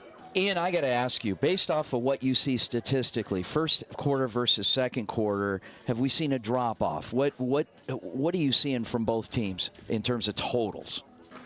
In terms of totals, I mean, yeah, the 135 rushing yards for Gila River has been very dominant. If we wanted to take a look at the passing total for Gila River, they went 6 of 12 for just 87 yards, which is very good, but at the 87 yards have all came from that first quarter. So Gila River has really got to begin to pick that up again, because that's how they were efficiently moving the ball in that first quarter. As for Maricopa, they didn't throw the ball. Excuse me, my apologies. They had 2 completions in that first quarter on 2 pass attempts. You could take a look at their quarterback, number 16, Will Howell, going ahead and playing very efficient ball as well. 9 of 12 on the day so far. An interception, which is an unfortunate mark right there. And let me go ahead and scroll it down here real quickly for 56 yards. So you would prefer him to continue to drive down the field a little bit more with the amount of completions that he's getting. Has Jonah Brewster been a difference maker in the few series that he's been in? I mean, has it been noticeable in terms of the offensive production from what you can tell? I mean, the 64 yards in that second quarter by Brewster, that's a humongous chunk play. If I went ahead and looked at the first quarter stats in terms of the rushing departments, the most that somebody had was a 20-yard rush. So him getting that 63-yard rushing attempt early in that second quarter really put them in a position to score the ball. They got into the red zone, and it ended up in a good rushing touchdown for Gila River. I'm going to throw another question out at you. From when Brewster was in the game for Gila River, okay, Keltner being the starting quarterback, Keltner coming back in, what was production like after Brewster was in the game with Keltner? So after Brewster was in the game, can you one more time? The question is, after Brewster left the game, after he left the game, how was Keltner's production then? How was the production for the Gila River offense? Yeah, he didn't have a rushing attempt, which is a little bit different. I think that's the reason why they like that 2-quarterback system. They like somebody that can throw the ball, and then another that's just a physical running quarterback. But Keltner was 0 for 2 on his passing completions. They ended up 0 for 3 in totality in the passing department. So them not being able to efficiently run the ball after the fact, and them not being able to get a completion and continue to drive the ball downfield, has limited this team so far.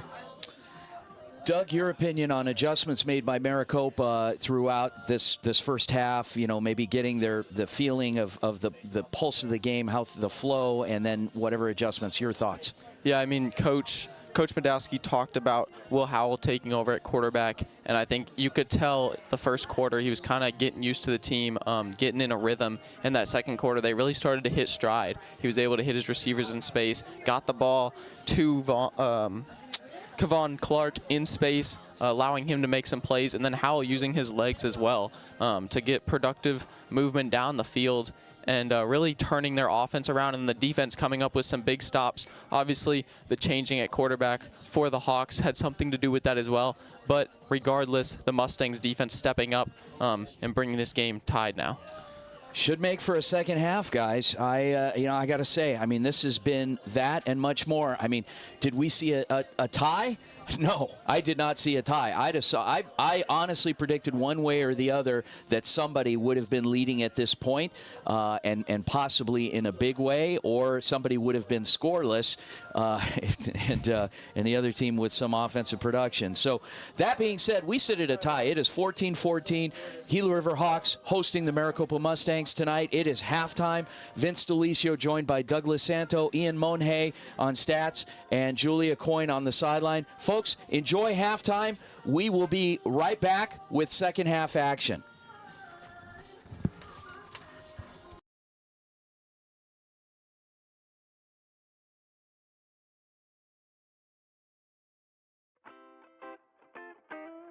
The Angry Crab Shack in Tempe, with an experience so good it remains indescribable, with something for every seafood lover. Try one of their amazing custom seafood boils, sandwiches, appetizers, and salads. Angry Crab Shack Tempe is located east of I-10 on Warner Road, 480-674-3847. The Angry Crab Shack in Tempe. Come ready to eat.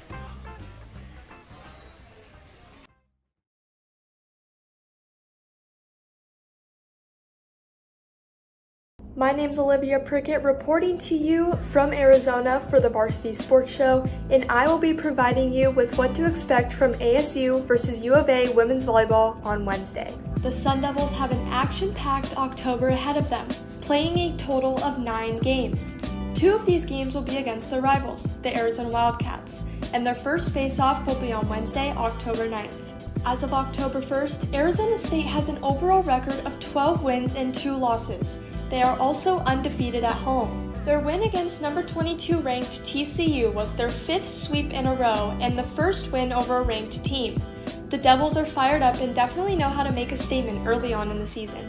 Racking up a total of 643 kills this season with an average of 14 kills per set and 682 digs, the Devils are strong in both their offensive and defensive performance. The Arizona Wildcats had an extremely successful preseason, dominating in every game up until they reached conference. This puts their record at 11 wins and 2 losses as of October 1st. The Wildcats were in Texas the same week as the Sun Devils, facing the same opponents, TCU and Baylor. They put up a good fight against Baylor, taking the third set that started with a comfortable 10-0 lead to force a fourth, where they fell just short of 8 points in the final set. On Friday, September 27th, the Wildcats were unable to gain momentum against TCU, getting swept in 3 sets. This added another loss to their conference record. With a total of 616 kills and 651 digs so far this season, the Wildcats know how to keep the ball off the ground on defense. Both the Sun Devils and the Wildcats have a comparable advantage going into Wednesday night's game, but it's truly down to who wants it more. For the Varsity Sports Show, I'm Olivia Prickett. Hi, this is Jameer Johnson reporting with the Varsity Sports Show from Indianapolis, Indiana. I am an Arizona State University online student and working remotely.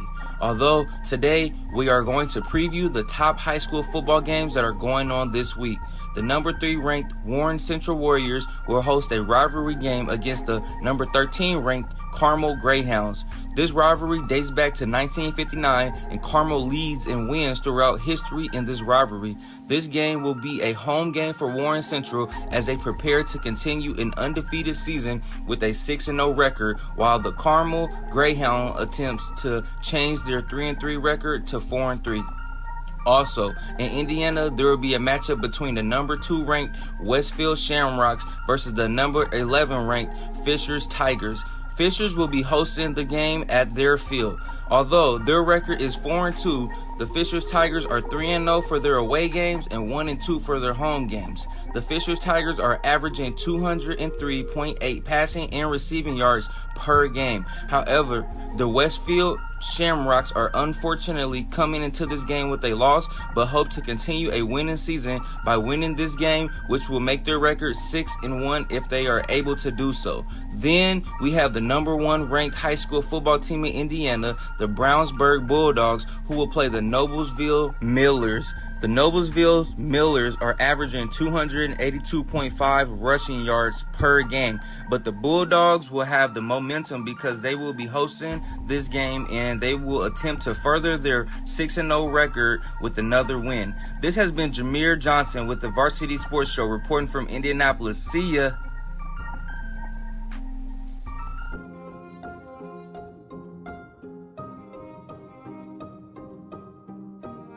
This is Jesse Davis from the Walter Cronkite School of Journalism and Mass Communication at Arizona State University, reporting for the Varsity Sports Show. The Arizona Cardinals are looking to earn their second win of the season this Sunday on the road, taking on the San Francisco 49ers. The Cardinals find themselves in a bit of a hole to start the season, coming off back-to-back losses to the Lions and Commanders. Things don't get any easier for Arizona traveling to the Bay Area to face a talented 49ers team led by Brock Purdy and Fred Warner. One thing the Cardinals have going for them is the connection between quarterback Kyler Murray and rookie standout wide receiver Marvin Harrison Jr. So far, the pair have connected for 15 receptions, totaling 243 yards and 4 touchdowns. A big key for Arizona is going to be getting off to a fast start. The Cardinals have to be able to gain some momentum early and score to take the crowd out of the game at Levi's Stadium. James Conner is going to be another huge factor for the Cardinals as they need to get him going and involved. Conner thus far through 4 games has 2 games over 100 yards and 2 games with 50 yards or less on the ground. The Cardinals need a big game from Conner, who will try to take some of the pressure off of Kyler Murray, who will have Nick Bosa and company to deal with. The 49ers are at their best when their defense is creating turnovers and scoring points. We saw that last week against the Patriots, where Fred Warner picked off Jacoby Brissett and ran it back 45 yards for a touchdown. The Cardinals' offensive line has to be able to protect Kyler Murray and give him enough time to find his receivers open down the field. With kickoff set for 4:05 p.m. Eastern, it will no doubt be a classic NFC West tilt between the Cardinals and 49ers. From the Varsity Sports Show, I'm Jesse Davis.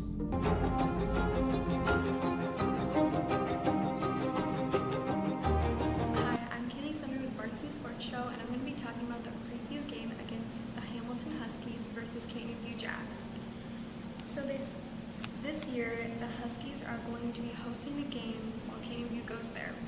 They both had a really big win on the previous games, and they both think that they're going to win this year on the game. Huskies had 42-0, and they have a 79.3% chance of winning. But I guess we'll see what happens that night. Thank you so much. This is Kaylee Sumner signing off with Varsity. Good evening and good afternoon, everybody. My name is Sabir Abdul-Shahid, and I'll be giving your halftime report from Temple University right here in Philadelphia, Pennsylvania. This past weekend, the Eagles had an upset loss against the Tampa Bay Buccaneers. With the 2 of the Eagles, A.J. Brown and Devontae Smith out, the Eagles had took a devastating blow with the passing game, and it shows during the game against the Tampa Bay Buccaneers. Despite without the wide receivers, the strong wide receivers that they have, Jalen Hurts has scored a touchdown, which was a 20-yard touchdown, to give the Eagles a little bit of confidence that they can come back and finish this game. Also, there was a surprising star in number 80, Paris Campbell, who scored another touchdown, which was a 17-yard touchdown, which they try to give the Eagles something so we can win this game against the Tampa Bay Buccaneers. But unfortunately, they have lost. As they enter this upcoming week, they are entering a bye week. So now this means that the Eagles can have time to recuperate, and all of the Eagles players who are injured can come back stronger than ever. A.J. Brown is still out due to a hamstring injury, and Devontae Smith is also still out due to concussional reasons. Now, this will be a good time for them to come back because the following week they're playing Deshaun Watson and the Cleveland Browns. So this will be a good time for them to rest, to heal up, and face the Cleveland Browns. This will be on October 13th. That's all for today. My name is Sabir Abdul-Shahid, and I'll see you guys next time. Everybody be safe and have a good night. Hi everybody, I'm Raymundo Chavez from the University of Arizona, and you're watching the Varsity Sports Show. So today we're going to be talking about Arizona's conference home opener against Texas Tech. Arizona is obviously coming off a huge win, being able to upset number 10 Utah in Salt Lake City. A big part of that whole game was that Dino Babers, the offensive coordinator, was actually not calling the game, and the responsibilities had been passed off to Matt Atkins. So the Arizona offense did look a bit different. It seemed a bit more balanced, being able to not only run the ball but also have those deep shots set up. And with those deep shots being set up, having space to be able to run medium level and short level passes that were then able to take yards after the catch into big consideration for the Wildcats. On the other side of it is Texas Tech coming in, boasting a huge run game, which I don't think is usually the Texas Tech's kind of MO. So it's going to be interesting to see. Texas Tech comes into this game 4-1, only losing to Washington State and beating Arizona State and Cincinnati. In the Arizona State game, they did have more than 100 yards, and in that Cincinnati game had more than 200 yards. So that's going to be a heavy part of their offense, which could cause problems for Arizona. Utah was able to find success with that style of offense. Another thing this matchup always reminds me of too is kind of the song Big Iron by Marty Robbins. So, obviously being a little biased, hopefully that Arizona Ranger is able to take down Texas Red again. Thank you again for listening. My name's Raimundo Chavez from the University of Arizona, and you're watching the Varsity Sports Show. The Angry Crab Shack in Tempe, with an experience so good it remains indescribable, with something for every seafood lover. Try one of their amazing custom seafood boils, sandwiches, appetizers, and salads. Angry Crab Shack Tempe is located east of I-10 on Warner Road, 480-674-3847. The Angry Crab Shack in Tempe. Come ready to eat.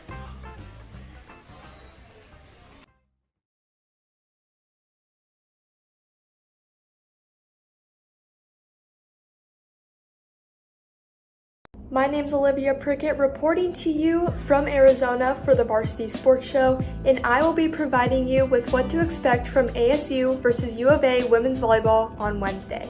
The Sun Devils have an action-packed October ahead of them, playing a total of 9 games. 2 of these games will be against their rivals, the Arizona Wildcats, and their first face-off will be on Wednesday, October 9th. As of October 1st, Arizona State has an overall record of 12 wins and 2 losses. They are also undefeated at home. Their win against number 22 ranked TCU was their 5th sweep in a row and the first win over a ranked team. The Devils are fired up and definitely know how to make a statement early on in the season. Racking up a total of 643 kills this season with an average of 14 kills per set and 682 digs, the Devils are strong in both their offensive and defensive performance. The Arizona Wildcats had an extremely successful preseason, dominating in every game up until they reached conference. This puts their record at 11 wins and 2 losses as of October 1st. The Wildcats were in Texas the same week as the Sun Devils, facing the same opponents, TCU and Baylor.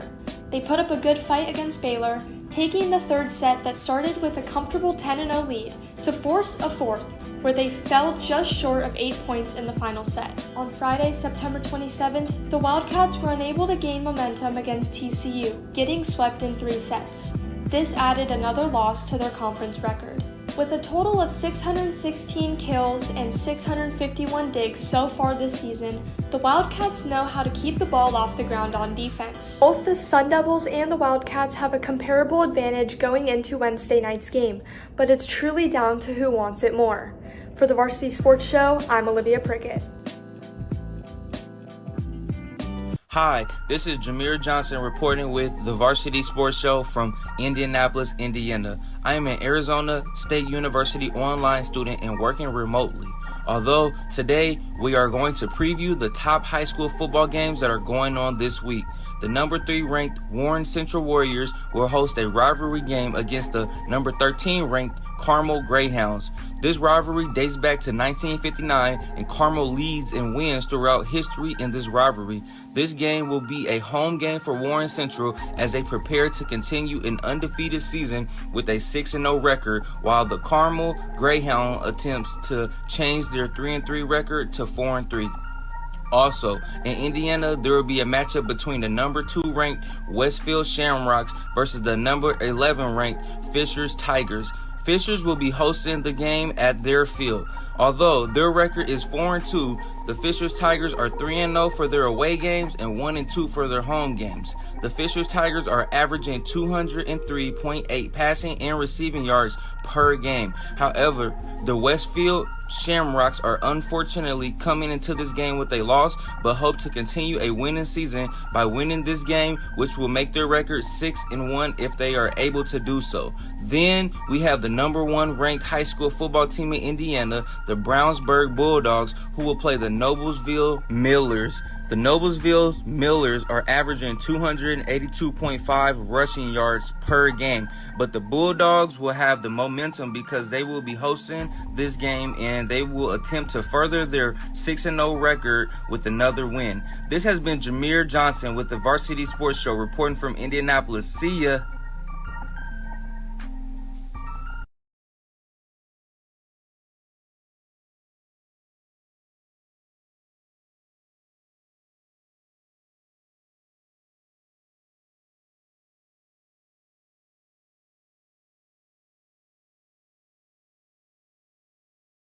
Really close game. Like I said earlier, tensions are high. The Maricopa Mustangs are not used to this, and the Gila River Hawks have really put up a good fight, especially in the first quarter, but the Mustangs offense did really well in the second half.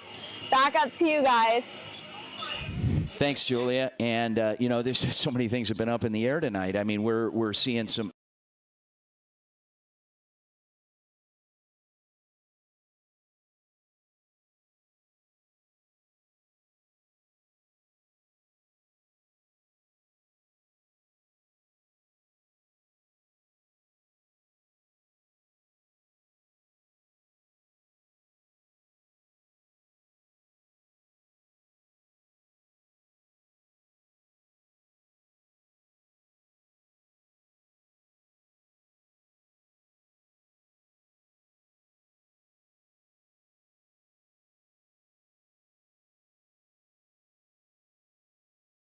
and on the field. Official timeout for injury, and we will await as the trainer heads out to check on the Gila River Hawk player along with Coach Larry Kane. And both teams are situated in their respective sidelines. The Hawk defense coming off the field to meet with their defensive coordinator. Player is up, and the injured player, Antoine Simpson, who we featured on the coaches show just this past week out at Angry Crab Shack. Very great story out of Buffalo, New York. Came to Arizona much younger age, but graduated from Basha High School and still keeps his allegiance to the Buffalo Bills.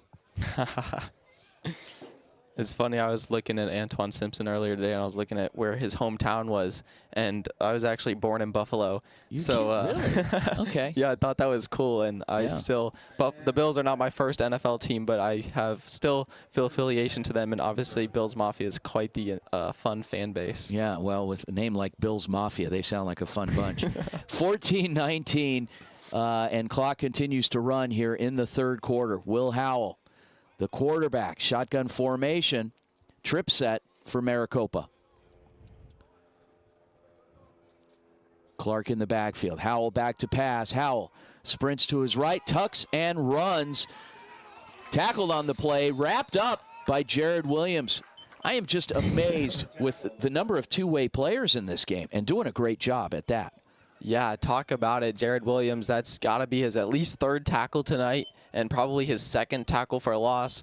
Maybe only a couple inches of a loss, but a loss regardless there. But you talk about Data Anderson, Jared Williams, Jaquan Lamb, all three of them have been playing two ways tonight and making an impact. Which just goes to show the best 11 will play. So empty set now for the Mustangs. Clark lined up in a wing. 5 receivers. Second down.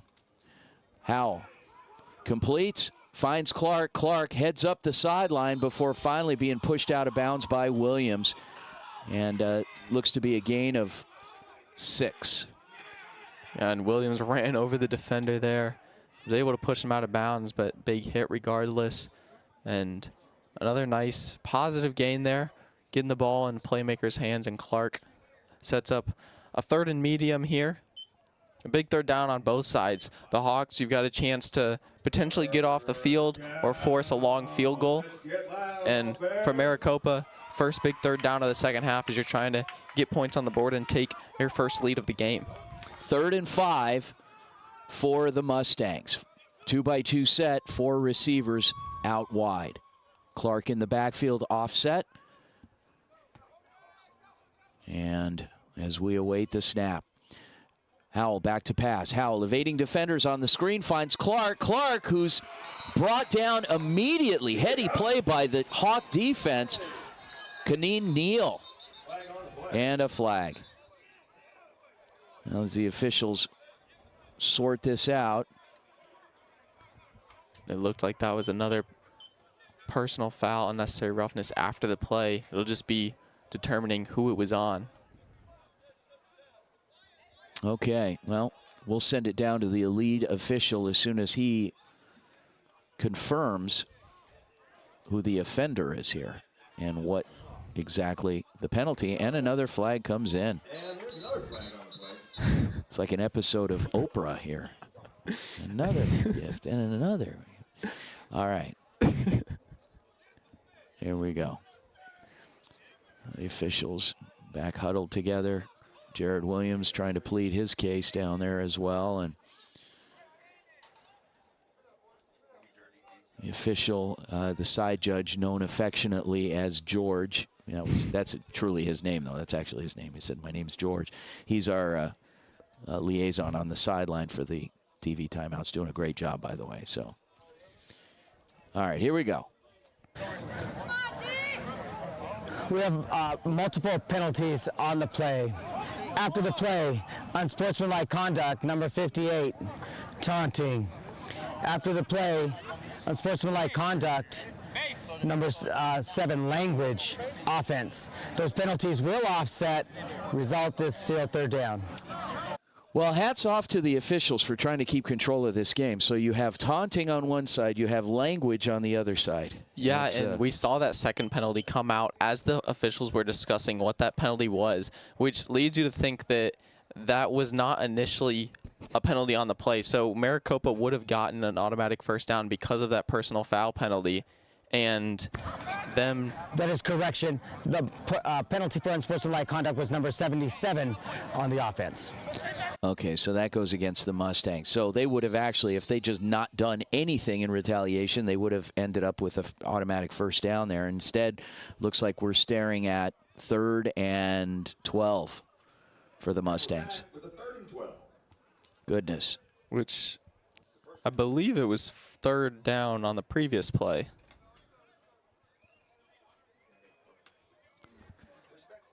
So, okay, well, now the officials are preparing to talk about it again. And it should be 4th down. They changed the stick, and Correction, 4th down. 4th and long. So Get loud, offense. looks like the Mustangs are going for it on 4th down. Howell, the quarterback, out on the field. New running back in the game, and Howell looks, throws, completes all alone on the sideline is Terrence Hall. Goodness. Wide open and gets the 1st down, gets out of bounds, stops the clock at 11:09. Yeah, I'm not sure if there was miscommunication there or what, because it looked like the safety, Jaquan Lamb, was kind of giving the receiver a bit of a cushion there, and the linebacker didn't really follow the route out there as Lamb's talking to the corner there to see what that miscommunication was as the receiver became wide open, and a really big 1st down there on 4th and 12, a play you would hope as the Hawks would be able to get off the field. Howell's high school teammate in the backfield with him, number 24, Stephen Minabe, out of Marana Mountain View. And Minabe, much bigger player than Clark. Howell sprints to his right, throws, nearly intercepted, pass is incomplete. Incomplete. 10 minutes and 30 seconds remaining in the third quarter. Score tied at 14. Gila River Hawks and the Maricopa Mustangs. Yeah, big number 64 in the middle there. Seemed to plunge right through the Maricopa offensive line. Got pressure on the quarterback, Howell, right away. But Howell was able to escape that, get out on the run, but then threw it into traffic. And as you said, almost intercepted, but goes incomplete. He gets a second chance here on second down. Big thank you to our game sponsors for the evening. Angry Crab Shack in Tempe, HJCAC Air Conditioning and Supplies, and Angel Dentistry. Big thank you. Big thank you to all the support from friends of the HJCAC, of which we are naming throughout this game broadcast. Howell back to pass. Howell goes over the top, into the corner, and in and out of the hands of the intended target. Beautifully thrown football, though, Doug. Yeah, I was watching the defensive back on that play. Number 26, Gabriel Allen Jr. It looked like when Howell released that ball, he thought he had it in his sights, but it quickly got over his head. And as you said, he dropped it in the breadbasket in the corner of the end zone there. But a little too far for the receiver, in and out of his hands, and brings up another pivotal third down here on the Mustangs' first possession of the second half. And the ball situated on the Hawk 15-yard line on 3rd and 10. 10:23 remaining in the third quarter. The Mustangs breaking the huddle. Kevon Clark back in the game in the backfield for Maricopa. Quarterback Will Howell, 4 receivers split out wide. Howell back to pass. Scrambling, looks, throws into the middle, and it's intercepted. Antoine Simpson, who left the game earlier with what was apparently an injury, checks back in and makes a play, and we've got a flag. We'll find out the call. For 64. We'll see what the call is here. Goodness.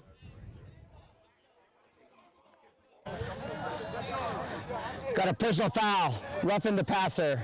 Defense, number 64, will be half the distance to the goal. Result, first down. Oh, boy. Okay, so, wow. On a night of plenty of after-the-play unnecessary roughness, unsportsmanlike conduct penalties, that's one that you just cannot have for the Hawks.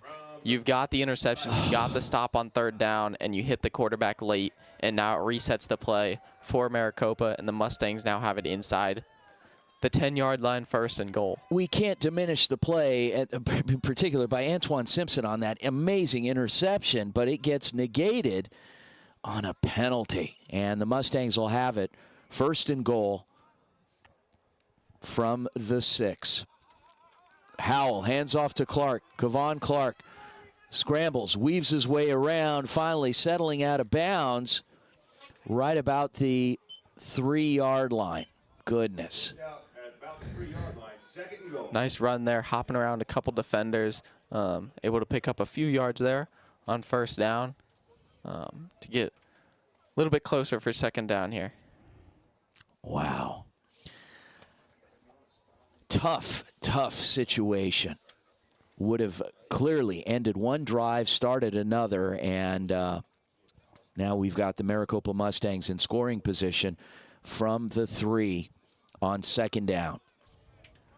Will Howell, Kevon Clark, Terrence Hall lined up inside slot, and 13 Jacob Dominguez out wide. Sprinting out to his left, Howell. Howell looks to throw, does, completes the pass into the end zone for the Mustang touchdown. Goes number 8, Gage Galbraith, the tight end. Nice job by Howell. Hold on the football, rolling out, waiting for his tight end to leak out from blocking in the backfield and catching that touchdown pass. And the penalty. Likely excessive celebration. We'll see, get word from the official. Goodness. Night of some crazy plays, huh? Absolutely.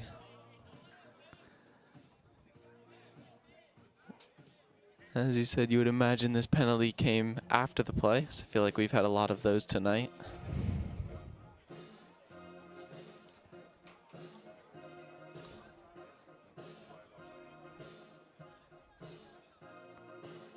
As we await the officials. So here comes the referee.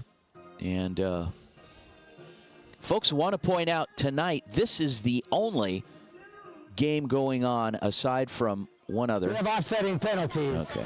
After the play, unsportsmanlike conduct. Number 2, language. After the play, unsportsmanlike conduct. Number 11, defense, also language. Those penalties will offset, and the result is touchdown. So, again, should be noted, tonight's game, it's obviously completely free, whether you're catching it on the live stream or on AM 1060 KDUS Arizona, courtesy of our sponsors, our partners. Thank you so much. There is one other game out at Arizona Christian, and our best to the Firestorm. Good people out there. Here we go. Cesar Rodriguez to attempt the extra point. Kick is up, and it's good. And now the Maricopa Mustangs lead the Gila River Hawks 21-14 with 9 minutes and 10 seconds remaining. And here comes another flag. And it's taunting, celebrating, language. We'll see what it is this time. We'll find out.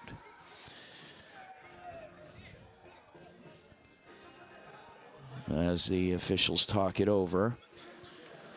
While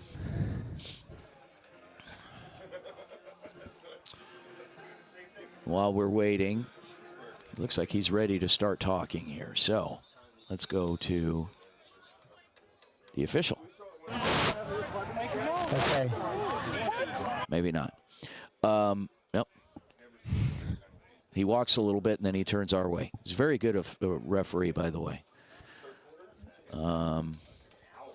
Okay, so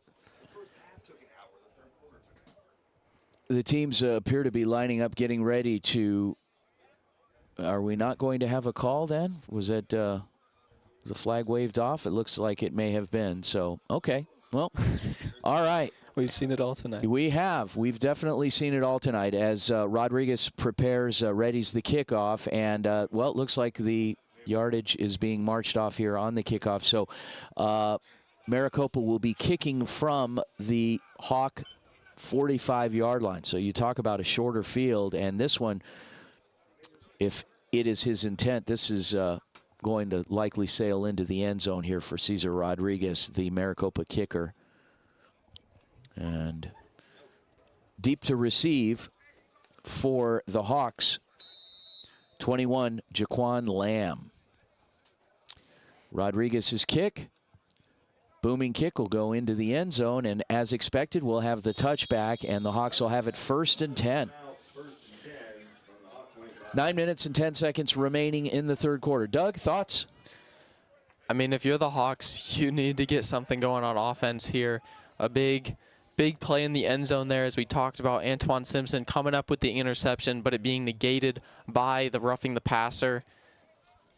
Maricopa grabs their first lead of the game, and now the Hawks need to get something going. We'll have Brewster out there at quarterback as Keltner has his pads off for this game, or hurt on the sideline, but we'll see if Brewster can get his legs going, get that run game going, and see if they try and open up the passing game with some short passes for Brewster, not trying to overwhelm him with the play calling. 1st and 10 for the Hawks, and quarterback in the ball game, Jonah Brewster. Nick Norman on the carry. Norman redirects right away, open field, continues on his track, and finally pulled out of bounds at midfield by number 6, Javon Thompson. 1st down, Hawks. It's exactly what you wanted if you were a Hawks fan there. Larry Kane having his offense coming out with Norman Jr. starting off the drive with a massive run. One of those explosive plays that are so common in football these days as plays that determine the outcome of games. If you can have explosive plays, the likelihood of you winning shoots up. The 34-yard run for Nick Norman. And the Hawks have it 1st and 10 on the Mustang 46-yard line.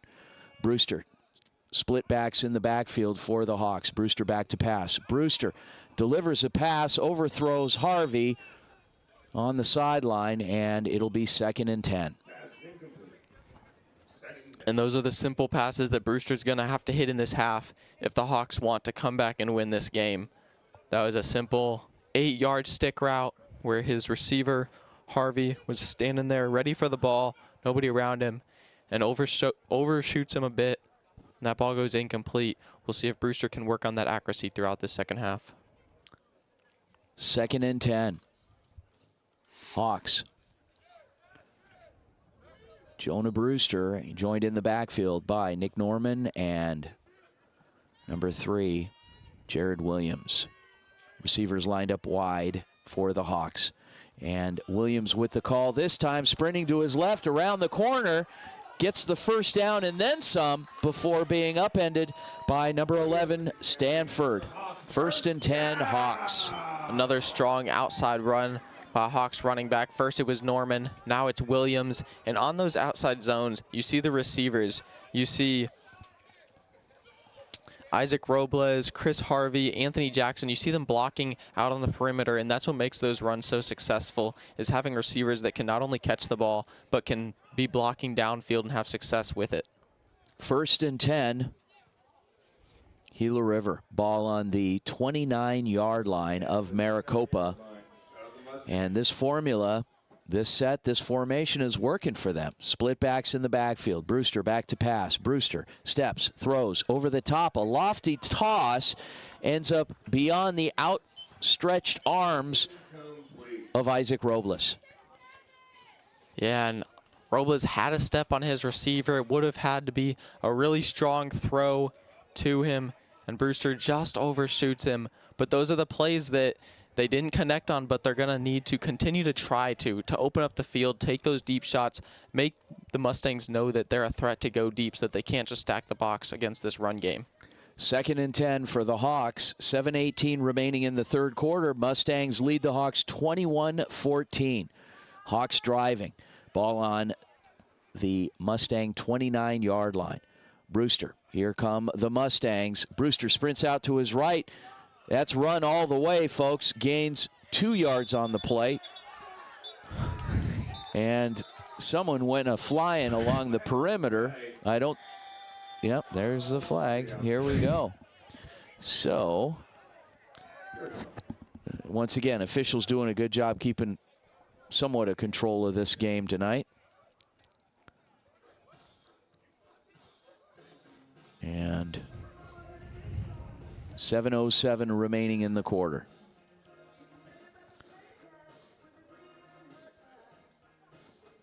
We will break to the official as soon as it appears he is ready to speak. Coach Larry Kane beside himself right now, trying to get things handled within his own team. Here we go. Yeah. Personal foul, defense, number 36. That's going to give us half the distance, right? Result is a first down. That hurts. So, Mustangs paying the price right now.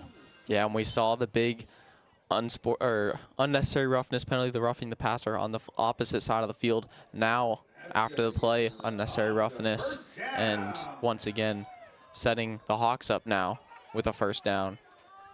1st and 10, Gila River. Ball on the 14-yard line. As Brewster sprints to his left, evading defenders, loses the football. Ball's on the ground. Who's got it?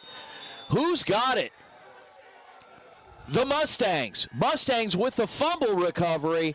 Mustangs recover. And that'll give them the ball first. Wow. Doug, talk about a turn of events tonight.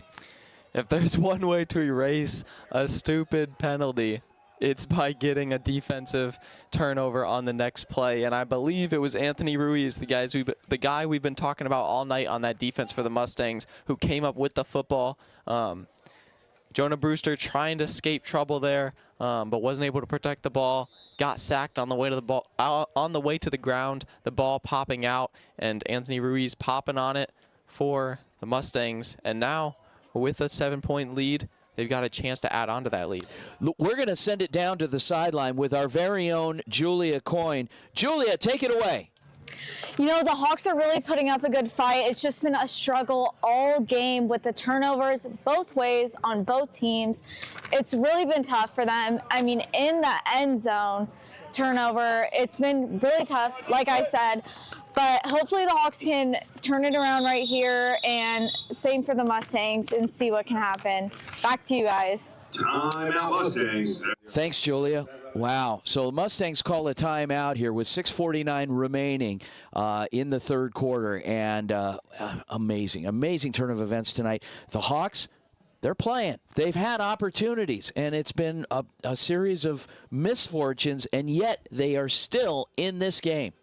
Yeah, they are, and against a team like Maricopa, a team that is undefeated, they really haven't even been faced with adversity against any team this season. Against a team of that caliber, you have to capitalize on their mistakes, and you can't make mistakes on your end. And the interception taken back, and then getting the first down inside the red zone, the Hawks just now, and then fumbling it. You just can't have those mistakes in a game like this, and now the Hawks defense is set up needing to make another big stop here. New quarterback in the game, Cooper King for the Maricopa Mustangs, and Minabe in the backfield as well. King sprints out to his left.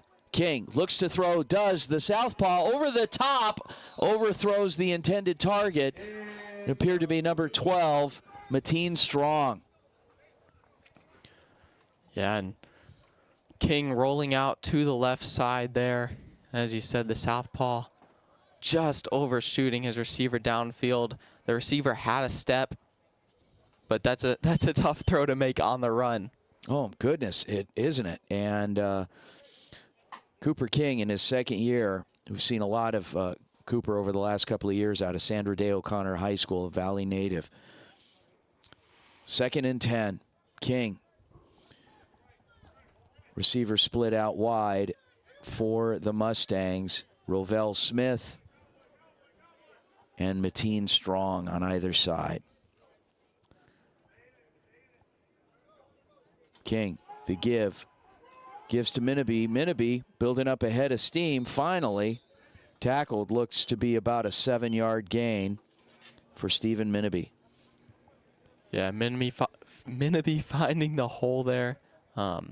And getting a solid 2nd down gain to turn a 2nd and 10 into a 3rd and short here, where Maricopa, really the playbook is wide open here. They can do a short screen pass if they'd like. They can run some crossers over the middle, or they can just turn around and hand it off to their reliable running back. And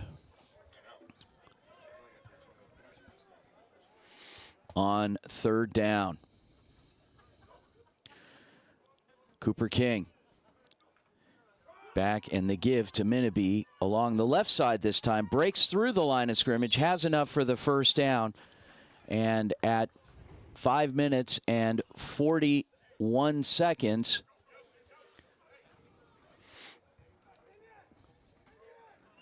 we will look to get a stoppage in play here.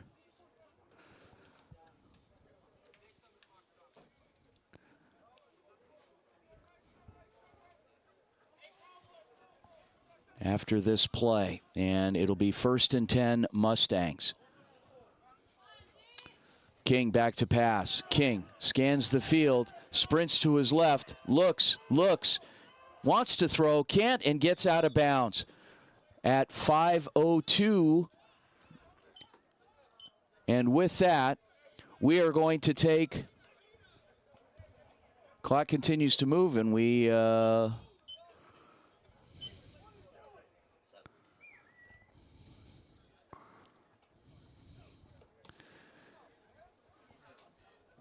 okay, well, all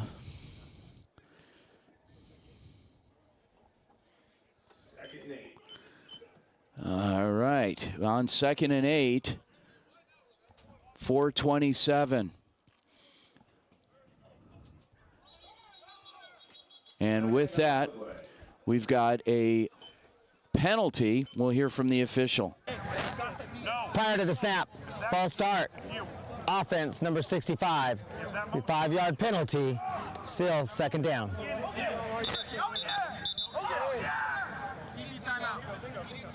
Okay, and with that, we're going to take a timeout with 4:21 remaining. Mustangs lead 21-14. We'll be right back. Hi, this is Jameer Johnson reporting with the Varsity Sports Show from Indianapolis, Indiana. I am an Arizona State University online student and working remotely.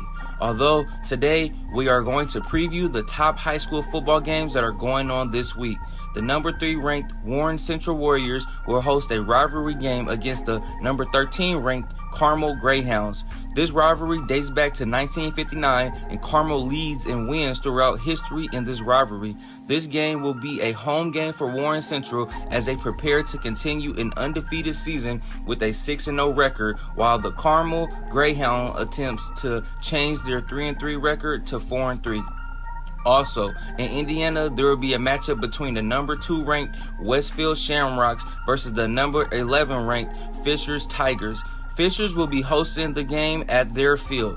Although their record is 4-2, the Fishers Tigers are 3-0 for their away games and 1-2 for their home games. The Fishers Tigers are averaging 203.8 passing and receiving yards per game. However, the Westfield Shamrocks are unfortunately coming into this game with a loss, but hope to continue a winning season by winning this game, which will make their record 6-1 if they are able to do so. Then we have the number 1 ranked high school football team in Indiana, the Brownsburg Bulldogs, who will play the Noblesville Millers. The Noblesville Millers are averaging 282.5 rushing yards per game, but the Bulldogs will have the momentum because they will be hosting this game and they will attempt to further their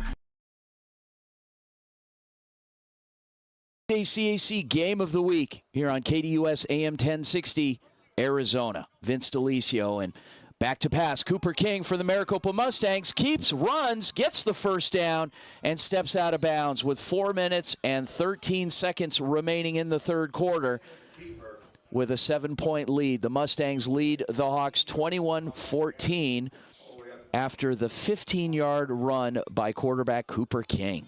Yeah, nice fake there in the backfield. And then Cooper King finding the hole in the defense there at the line of scrimmage, shooting through it, getting a first down on the play. And Cooper King's brought a little bit of a spark to the offense here in this third quarter. And now Maricopa with the 7-point lead, clock running down in the third quarter, doing a nice job of trying to run this clock down, methodically move down the field and add on to this lead that they've built. King brings his offense up, lines everyone up, and Minabe loses the snap. The errant snap came in high. King may not have been expecting it.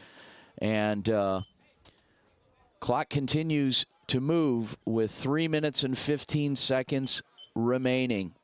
Yeah, and with that fumble or the errored snap that King had to jump on, the loss on the play, this is the Hawks' chance now on defense. You've got them behind the chains, 2nd and 16. This is your chance to force the 3rd and long and get off the field, get your offense the ball back. Still down just 7 points with an opportunity to go try and tie this game. King. And stay tuned, folks.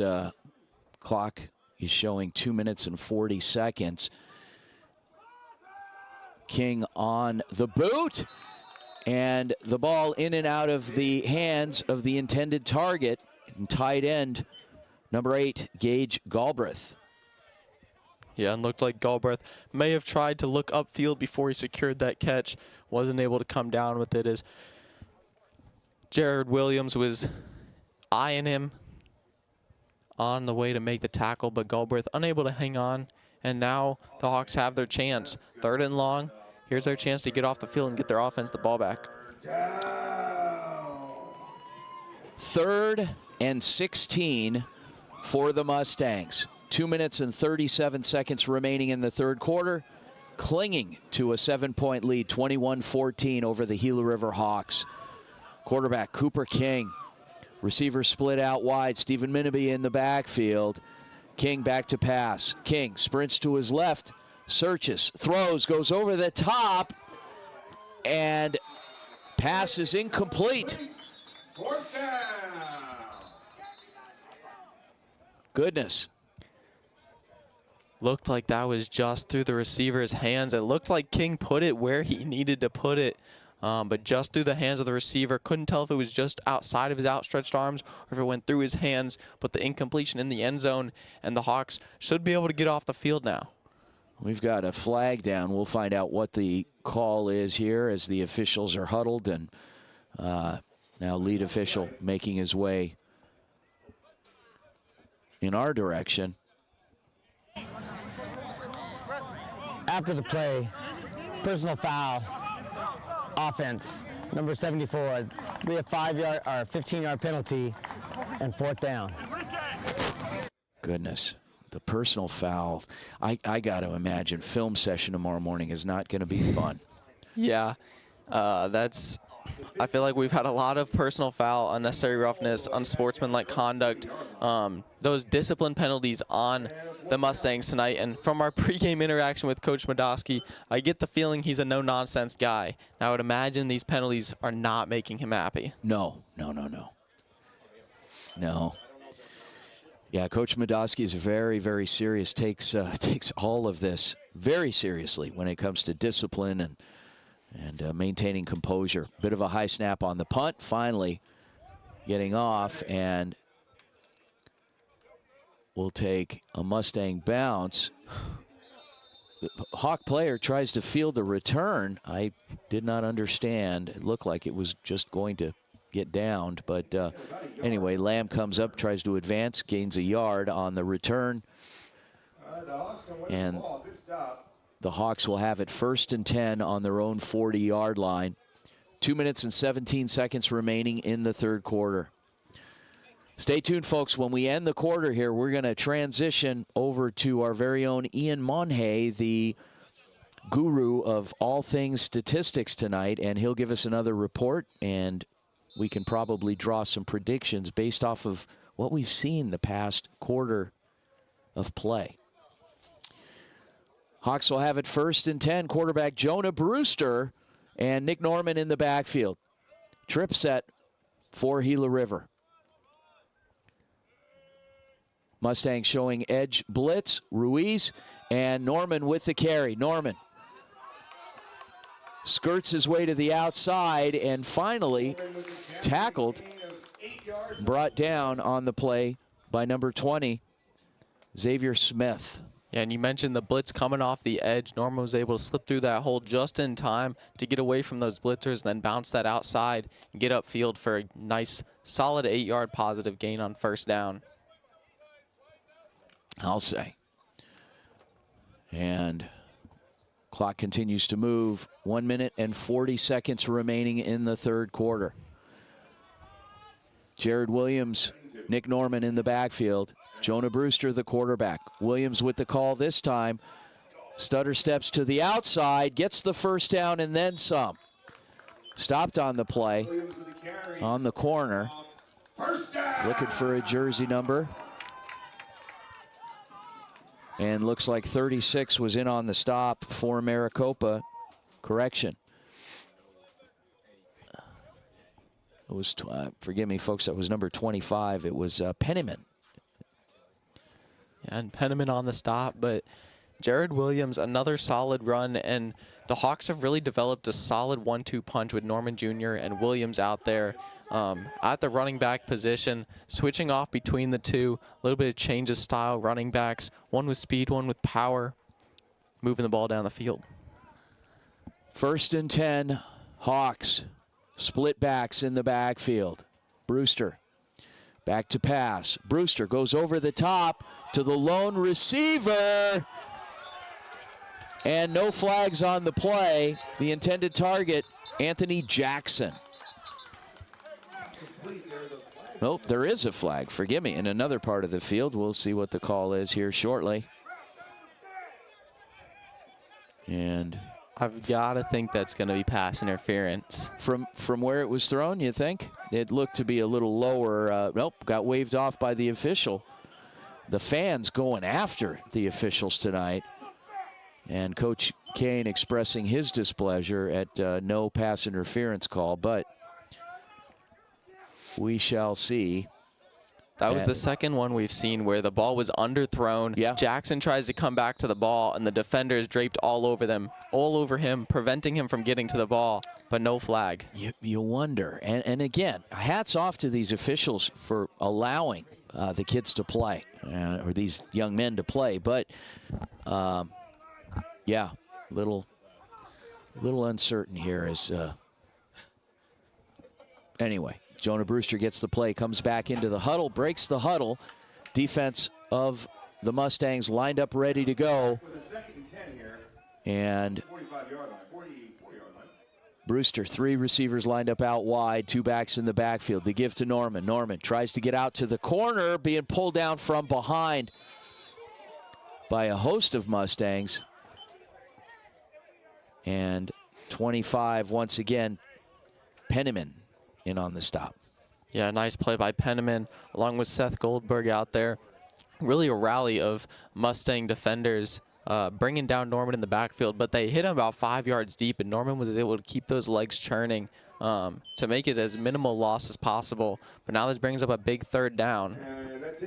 That'll take us to the end of the 3rd quarter, and with that, the Mustangs leading the Hawks 21-14. We're going to send it over to our very own Ian Monhay with some statistics. Ian, take it away. Yes, Gila River, again, we continue to talk about the run game with this team. 6 carries for 68 yards in this quarter in particular, led by number 22, that will be Nicholas Norman, 3 carries for 41 yards. They're doing a very good job on that side of the ball, but unfortunately they still have yet to have a completion with their quarterback, Jonah Brewster, so they're going to have to find a way to get that, get the ball moving through the air.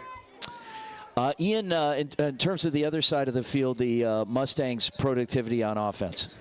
From their end, 7 carries for 49 yards as a team, led by number 2, that will be Kayvon Clark, 2 carries for 18 yards. He also has himself a couple of catches as well, 2 for a total of 2 receiving yards. One of them was for a loss. That's why it is as small as it is, but only 4 completions on 10 attempts, and that's not the most efficient of passing through the air. And if they're going to want to remedy that loss, they're going to have to continue to run the ball efficiently, and they've shown that they could do that in the 3rd quarter. And Ian, continuing with Maricopa, he talked about the passing game in this 3rd quarter, but Cooper King has also used his legs tonight. What has he been able to do on the ground in this 3rd quarter? Yeah, in this 3rd quarter, it was only 2 carries, but for 17 yards, which is a very good chunk play, given that the quarterback, at least before this, that would have been number 16, Will Howell. He wasn't tasked of running a whole lot in that first half, so to see him go ahead and get some yards through the ground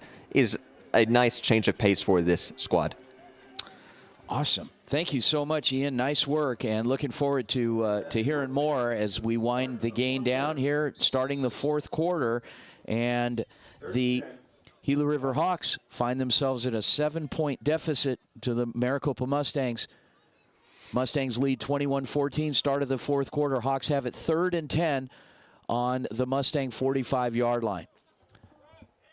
Quarterback Jonah Brewster, single back in the backfield, trip set for Gila River. Brewster back to pass. Brewster drifts back, looks to throw, evading defenders, and finally pulled down near the line of scrimmage. The closing speed by this Maricopa defense, led by linebacker Seth Goldberg. My goodness. Yeah, back-to-back plays there by Goldberg. As you said, showing off that speed and being able to get the quarterback down there. And Brewster was able to get back near the line of scrimmage, but Goldberg able to hold on, stay with it, and get the quarterback down there, get Brewster down. Now it brings up a long 4th down. And it looks like we may see our first Gila River Hawks punt of the night. So punting, Trace Butler, and here in the second half, Butler and deep to receive for the Mustangs. Number 13, Jacob Dominguez. We've got a flag. Butler gets hit as he releases the ball. Goodness. There were multiple pre-snap penalties there, but then we also had a late flag come out after Butler was drilled by one of the Maricopa defenders. We have an illegal substitution offense. That'll be five-yard penalty. Still 4th down. There is no penalty for roughing the punter as the play didn't start. Okay, well, 13:54 remaining in the football game. Mustangs lead the Hawks 21-14. And Butler back out to punt once again. Dominguez deep to receive for Maricopa. 4th and 15. Punting unit on the field. Ball right at midfield. As we await the snap, bit of a low snap. Butler gets a hand on it from Maricopa. Maricopa recovers. And the officials will settle. Who's got it? Awaiting a signal. And officials talking about it down on the field.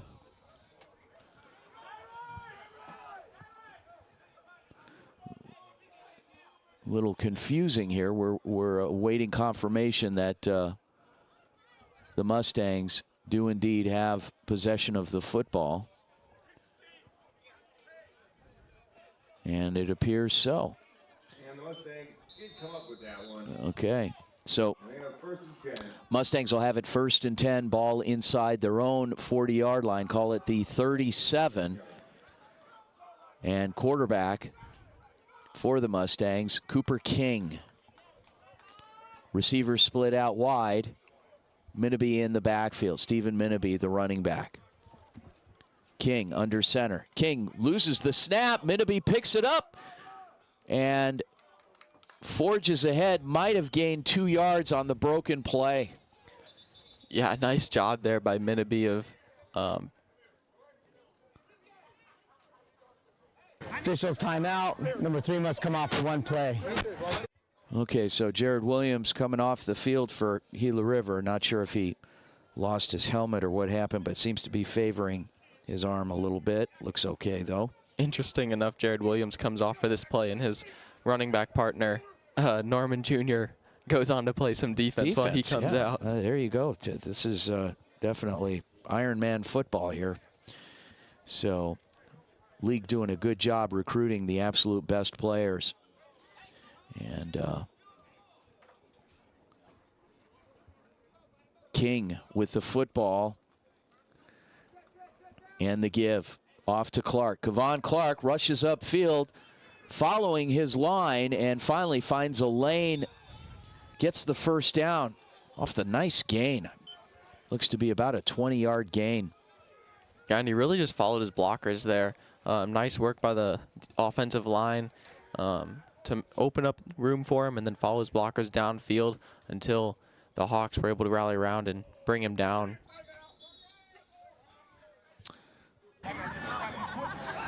Timeout. Mustangs. Okay, well, we're going to keep it right here.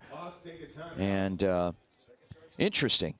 So, Doug, as you, again, this drive, we see Cooper King still in at quarterback for the Maricopa Mustangs.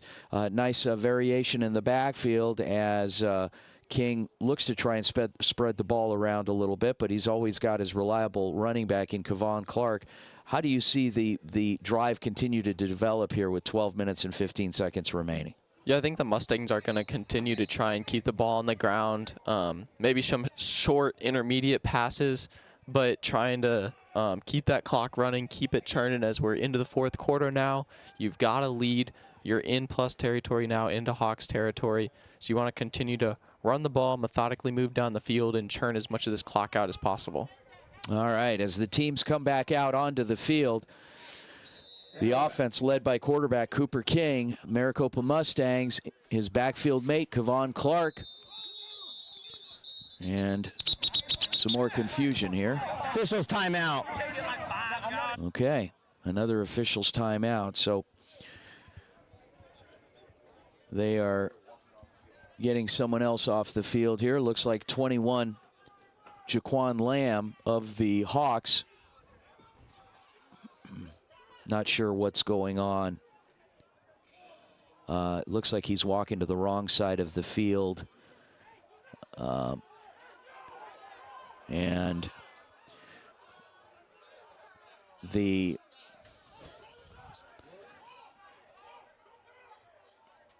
looking to see what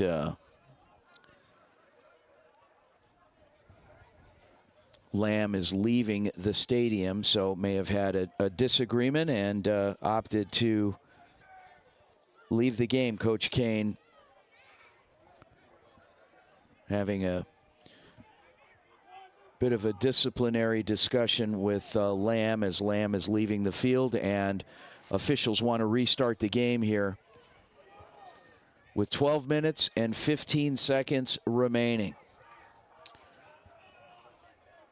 Interesting turn of events. As I was watching Lamb leave the field, I thought maybe he was confused because he was clearly walking to the Maricopa Mustangs sideline, but he was walking back. It looked like he was heading back to the locker room. So something obviously happened to force him to want to leave the ball game. So that being said, back to the game. Cooper King gives to Kevon Clark. Clark gets back to the line of scrimmage, brought down. Forward momentum may give him 1 yard. We'll see. But he stopped on the play by Jared Williams. Yeah, nice play there by Jared Williams, stopping him for close to no gain and brings up a 2nd and 9 here. But this is a big set of downs here for the defense. You just saw one of your leaders go off the field. So now it's time for the rest of the guys to rally around each other and step up here and try to get their defense off the field and allow their offense to come back on the field, give them a chance to stay in this game, potentially try and tie the game. Here we go. 11 minutes and 30 seconds remaining in the ball game. Maricopa Mustangs on 2nd and 10. Clark in the backfield. Receiver split out wide. Terrence Hall is the inside slot receiver for Maricopa. He's been a go-to tonight. King heads to the other side of the field on the hitch route. And pass is completed as right on the sideline, short of the first down. We've got another flag thrown, and we'll see what the official comes back with on this one. 11:06 remaining. Personal foul, face mask, defense number 26. 15 yards added to the end of the run, first down. Goodness, well, the Hawks aren't doing themselves any favors now. No, that's another penalty that you just cannot have. You had stopped the receiver short of the line to gain. You were going to bring up a pivotal 3rd and 1, and that face mask call gives them an automatic first down and brings them deeper into Hawks territory. Folks, thanks again for tuning in to the HJCAC Football Game of the Week on KDUS AM 1060 Arizona. Vince Delicio, Doug Santo, bringing you all the action as well as the rest of the team. King, shotgun formation, trip set. King back to pass. Scrambles to his right, searches, throws, and his intended receiver, Kevon Clark, falls down, so pass is incomplete. It'll be 3rd and 10. Yeah, and as you said, the receiver fell down, but King threw that, and with the receiver falling down, Gabriel Allen nearly had a chance to intercept that pass, and he was frustrated with himself on the sideline there as the ball skipped just in front of him, but interception there would have been huge for the Hawks and getting back in this game. Correction, 2nd and 10, and the clock stopped at 10:29. here in the fourth quarter. 4 receivers lined up out wide for the Mustangs. Cooper King back to pass. King sprints to his left, scans the field, throws, finds his receiver near the end zone. And number 15, Jacoby Gilmore with the reception. Stopped on the play. Enrique Calzada in on the stop for the Hawks. Yeah, nice job there by Jacoby Gilmore, finding the opening in the zone defense there, giving his quarterback a target to hit, and then King finding him on the run, finding him in the zone, hitting him inside the 10, and then Jacoby Gilmore making his way down inside the 5, moving through tacklers. And now, 1st and goal, ball is on the 1-yard line for the Maricopa Mustangs. Cooper King sends his tight end in motion and gives to Clark, who walks into the end zone. Touchdown, Maricopa. Yeah, his big hole opened up there for Clark as he was able to make his way into the end zone, and now the Mustangs have a 2-touchdown lead with under 10 minutes to go.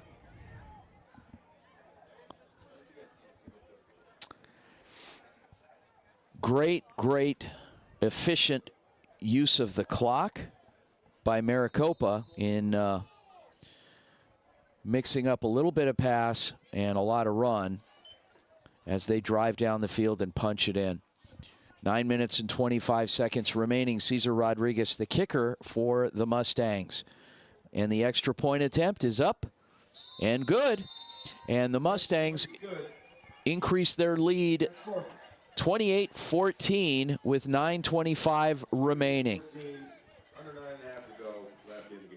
And now with that touchdown to make it a 14-point lead, the Mustangs have now scored 28 unanswered points. Remember, the Hawks scored the first 14 points of the game, started off so hot in this game, and then the Maricopa Mustangs found their footing in the second quarter and have come all the way back and scored 28 unanswered points now to lead by 14 in this fourth quarter. As both teams ready on the kickoff, the Mustangs want to pay some special acknowledgement to our amazing crew, led by technical director Luke Galindo. In the studio, we have Corey Walsh running the board for us at KDUS studio, and the rest of our amazing team, Andrew Chambliss and Quentin Presley, our producers tonight, and our social media manager, Madison Kaler. We did our first TikTok tonight, so at halftime, so you guys have to go to TikTok. I didn't know that was a thing. Anyway, on the kickoff, Cesar Rodriguez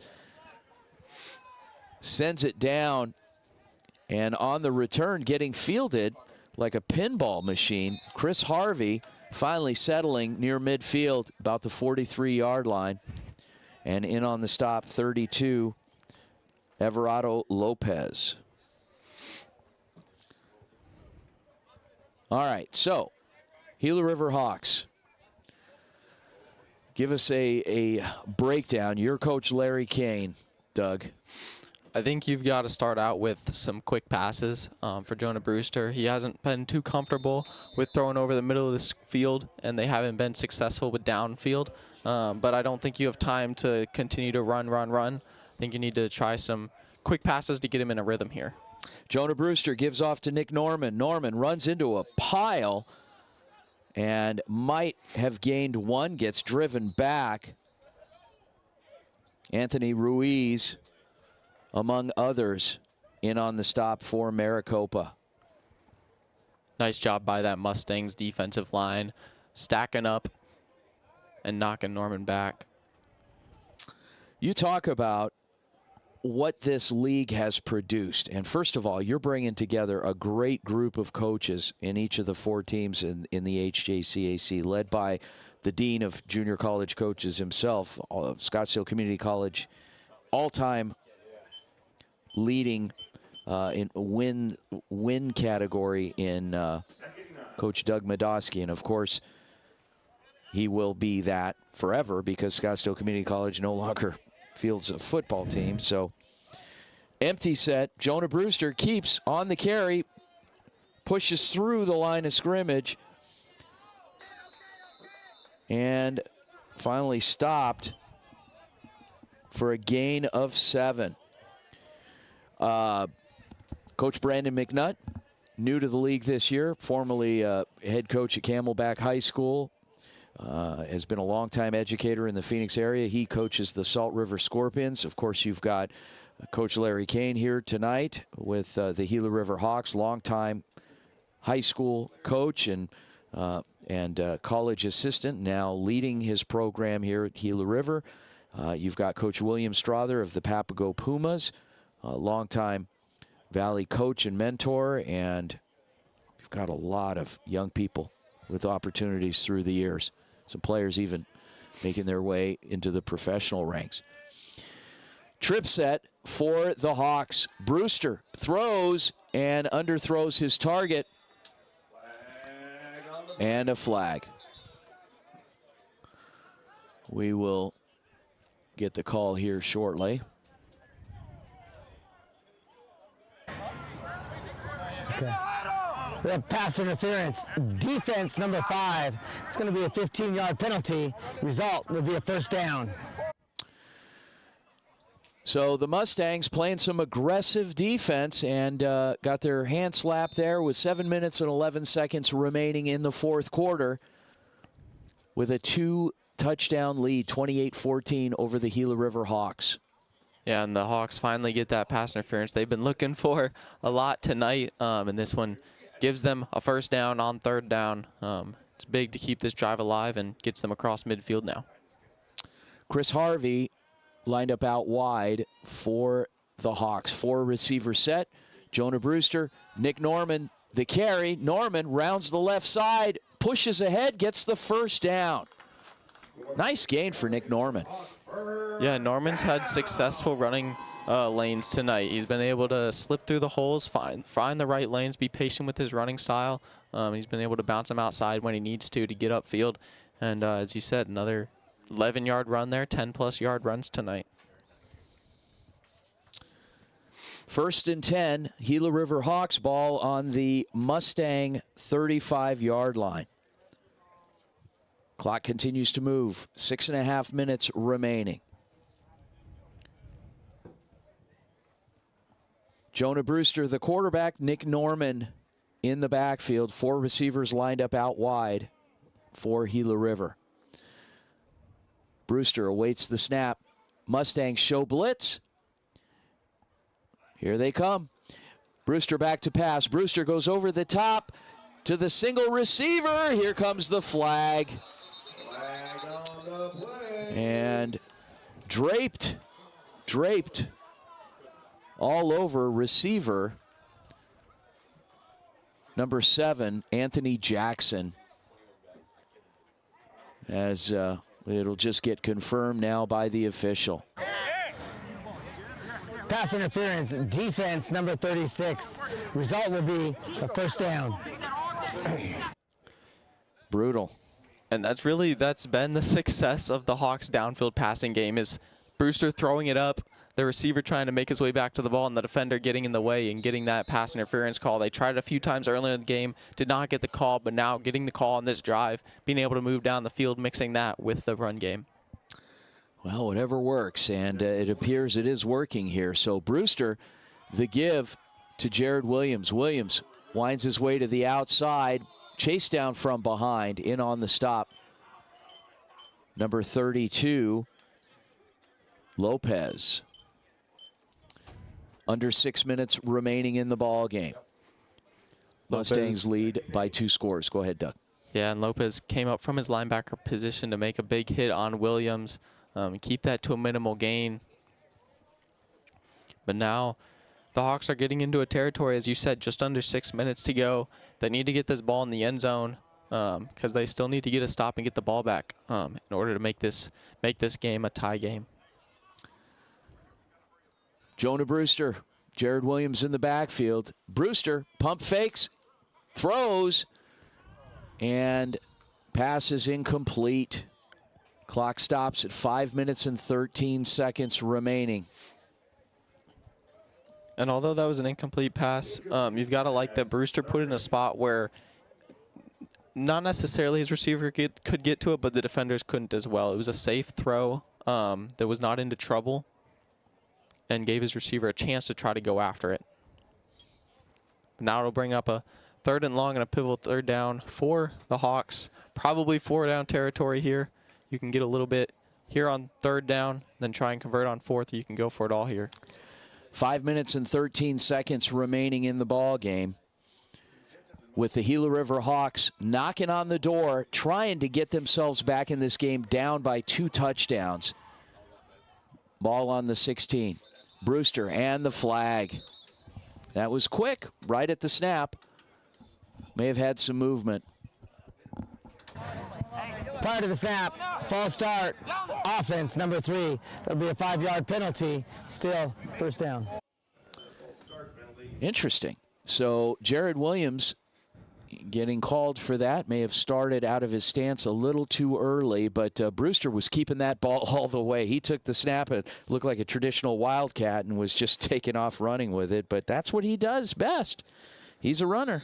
Yeah, and you think that possibly in that play, Jared Williams might be the lead blocker in that play, so trying to get a head start on it, knowing the pursuit that this Mustangs defensive line and linebacking crew has had all night, trying to get a head start and blocking for his quarterback.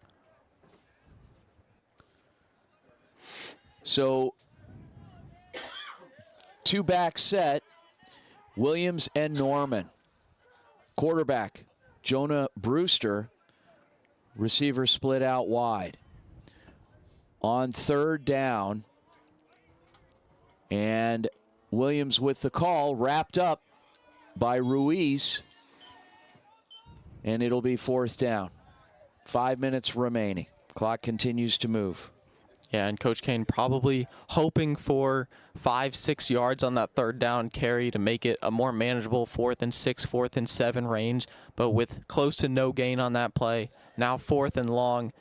Sets up a very difficult situation for this Hawks offense, as you have to go for it at this point in the game, but 13 yards is not an easy feat. 4 minutes and 30 seconds remaining.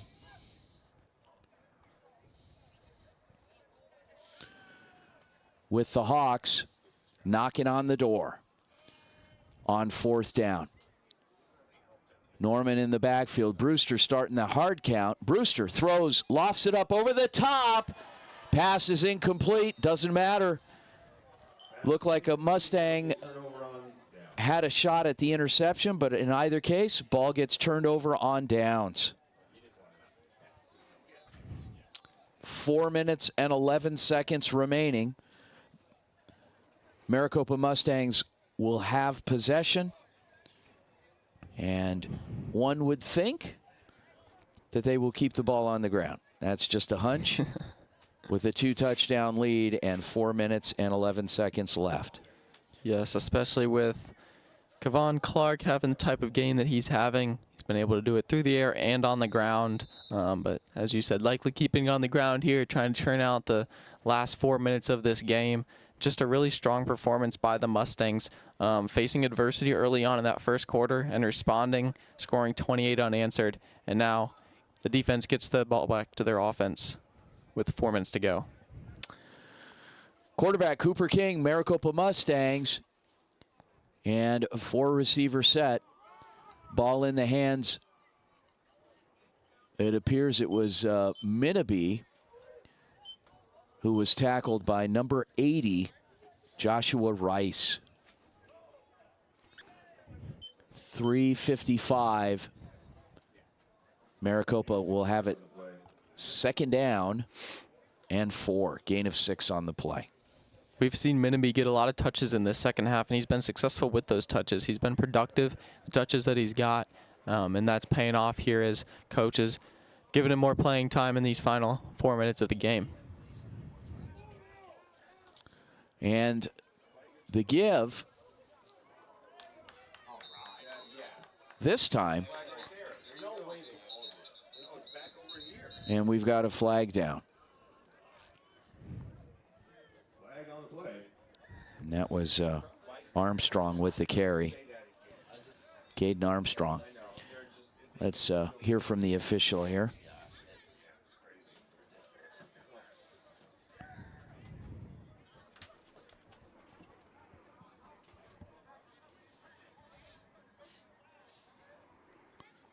As the ref discusses with his team. We have a personal foul. I'm sorry, personal foul. It was after the play, right? Sorry. After the play, personal foul. Offense number 71. That'll be a 15-yard penalty. The result is a first down.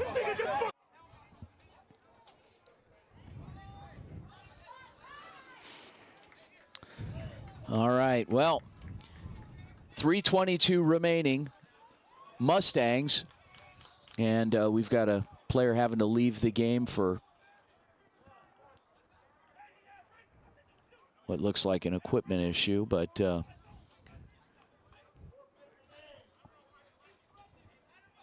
second down.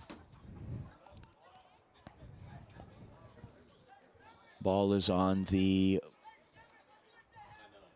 40. Trying to see where they're spotting it here, but officials are looking to the sideline.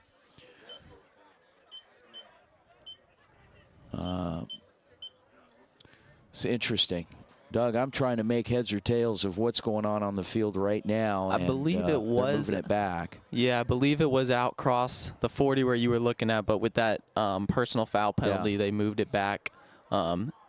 Believe they said it is still a first down, so it'll be a 1st and 10. Okay. But back now around the 20, 25-yard line. All right, and waiting for the sideline stick to adjust back to first down. So correct, 1st and 10. Ball is on the 23-yard line. Quarterback Cooper King. King, play fake, sprints out to his right, looks to throw, does. Little soft toss, and should have the first down here on the reception. Interesting play design there. Up 14 points with 3 minutes to go, and you're throwing the ball, but coach trusts his quarterback and is able to get a completion there and gets the first down. Receiver Phil Braxton on the reception and giving the Mustangs a first down. Ball will be spotted right on the 35-yard line, where it'll be 1st and 10, Maricopa, with 2.5 minutes remaining and a comfortable 2-touchdown lead now. And I say that because both teams have not been as productive here in the second half as was expected. The quick give inside, Armstrong with the carry.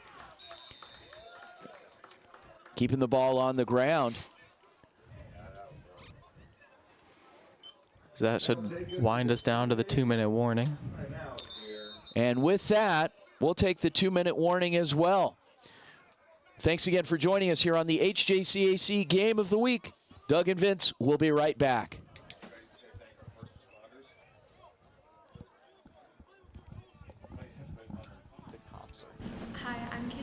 Thanks, Corey.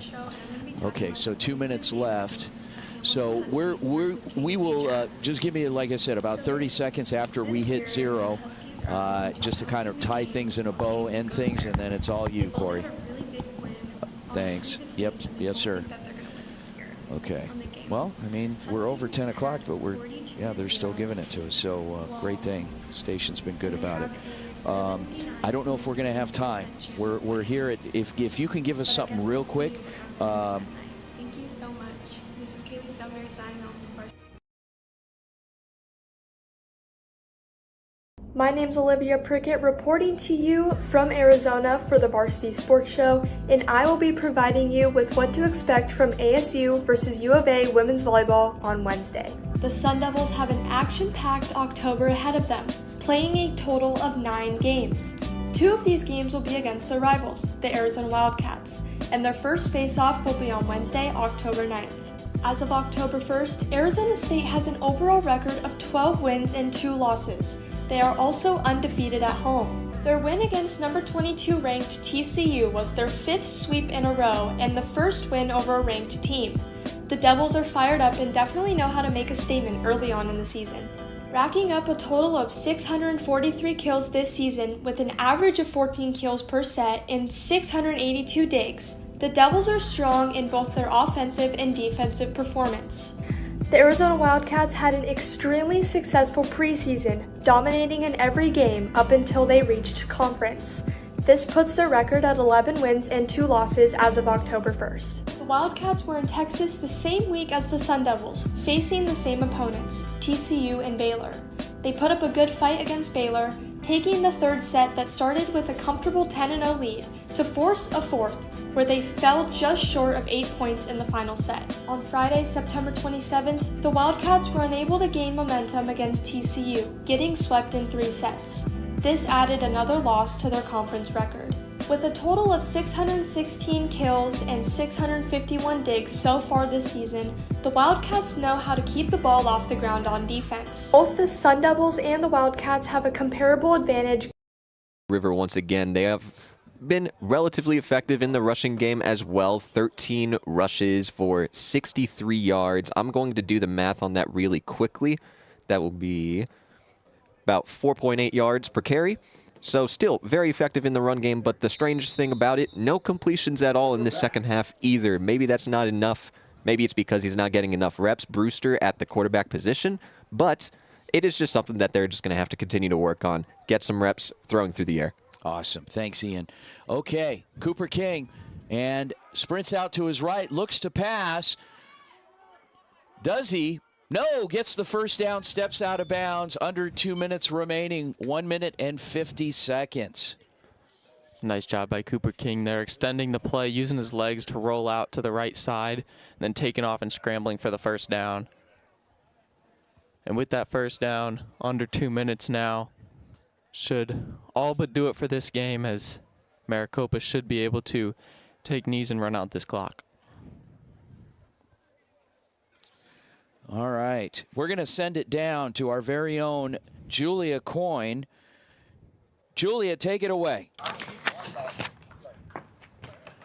Currently less than 2 minutes left here in the game. It's 28-14 for the Mustangs. Unfortunately, it was a tough game for the Hawks. There were some questionable calls by the refs and just a lot of tension between the two games. But I really loved how the Gila River Hawks had a fight the entire game. I mean, really both teams did, but it was just a great game to watch. Back to you guys. Thanks, Julia. Yeah, it was. It was a great game. It was billed as one of the most prolific offenses in the league in Gila River and one of the toughest stifling defenses in Maricopa. And it was all of that. And, you know, and ironically, it was just the opposite for much of the game, at least in the first half, in that you had Maricopa's offense, you know, being able to get some things going. Face mask, defense number 15. It's going to be 15 yards into the end of the run. Result is a first down. And you had the Gila River Hawks defense playing up. So, quick thank you. Wanted to offer some thank yous up once again to Station Chevron on Chaparral and 101. It is the cheapest tobacco in town. Head over to Chaparral and the 101 in Scottsdale. The give, Armstrong on the carry. And forging ahead, really close to a first down here, maybe just shy. Also, big thank you to our friends in, go ahead, say this, Doug. Arbor Vita of Wisconsin. PJ's Burger Barn. You guys out there, the crazy bunch out there that tune in, the faithful fans in Arbor Vita, Wisconsin. PJ's Burger Barn. Have a burger for me. Fuel IV, our friends, the mobile IV service, Valley-wide. And Game Day Men's Health in Phoenix. Thank you again for being friends of the HJCAC. And it does take a village. This has been an incredible league. A lot of moving parts, obviously, a lot of young people, and Cooper King takes a knee with 42 seconds remaining. I want to take this time to thank our amazing crew, our producers, Andrew Chambliss and Quentin Presley, our statistician, Ian Monhay, our sideline reporter, Julia Coyne, and Douglas Santo and our technical director, the amazing Luke Galindo. Doug, our color analyst, Douglas Santo. Doug, nice job. Way to be prepared tonight. You did a heck of a job tonight. Folks, 16 seconds remaining. Clock continues to run. This undertaking has taken us 4 years to be able to continue to work with our amazing station, KDUS AM 1060. We have the Varsity Sports Show on KDUS AM 1060. Our very own Corey Walsh in the studio running the board. Thank you so much. We finally got it done. We hope to have many more of these games. The HJCAC Game of the Week. On behalf of our amazing crew, on behalf of the Hohokam Junior College Athletic Conference, its families, its coaches, and our fans. My name is Vince Delicio. Thanks again for tuning in. Have a great weekend, everyone. Go Varsity. Awesome. Thanks, Corey. Nice job. Y'all have a beautiful, man. All right, see ya.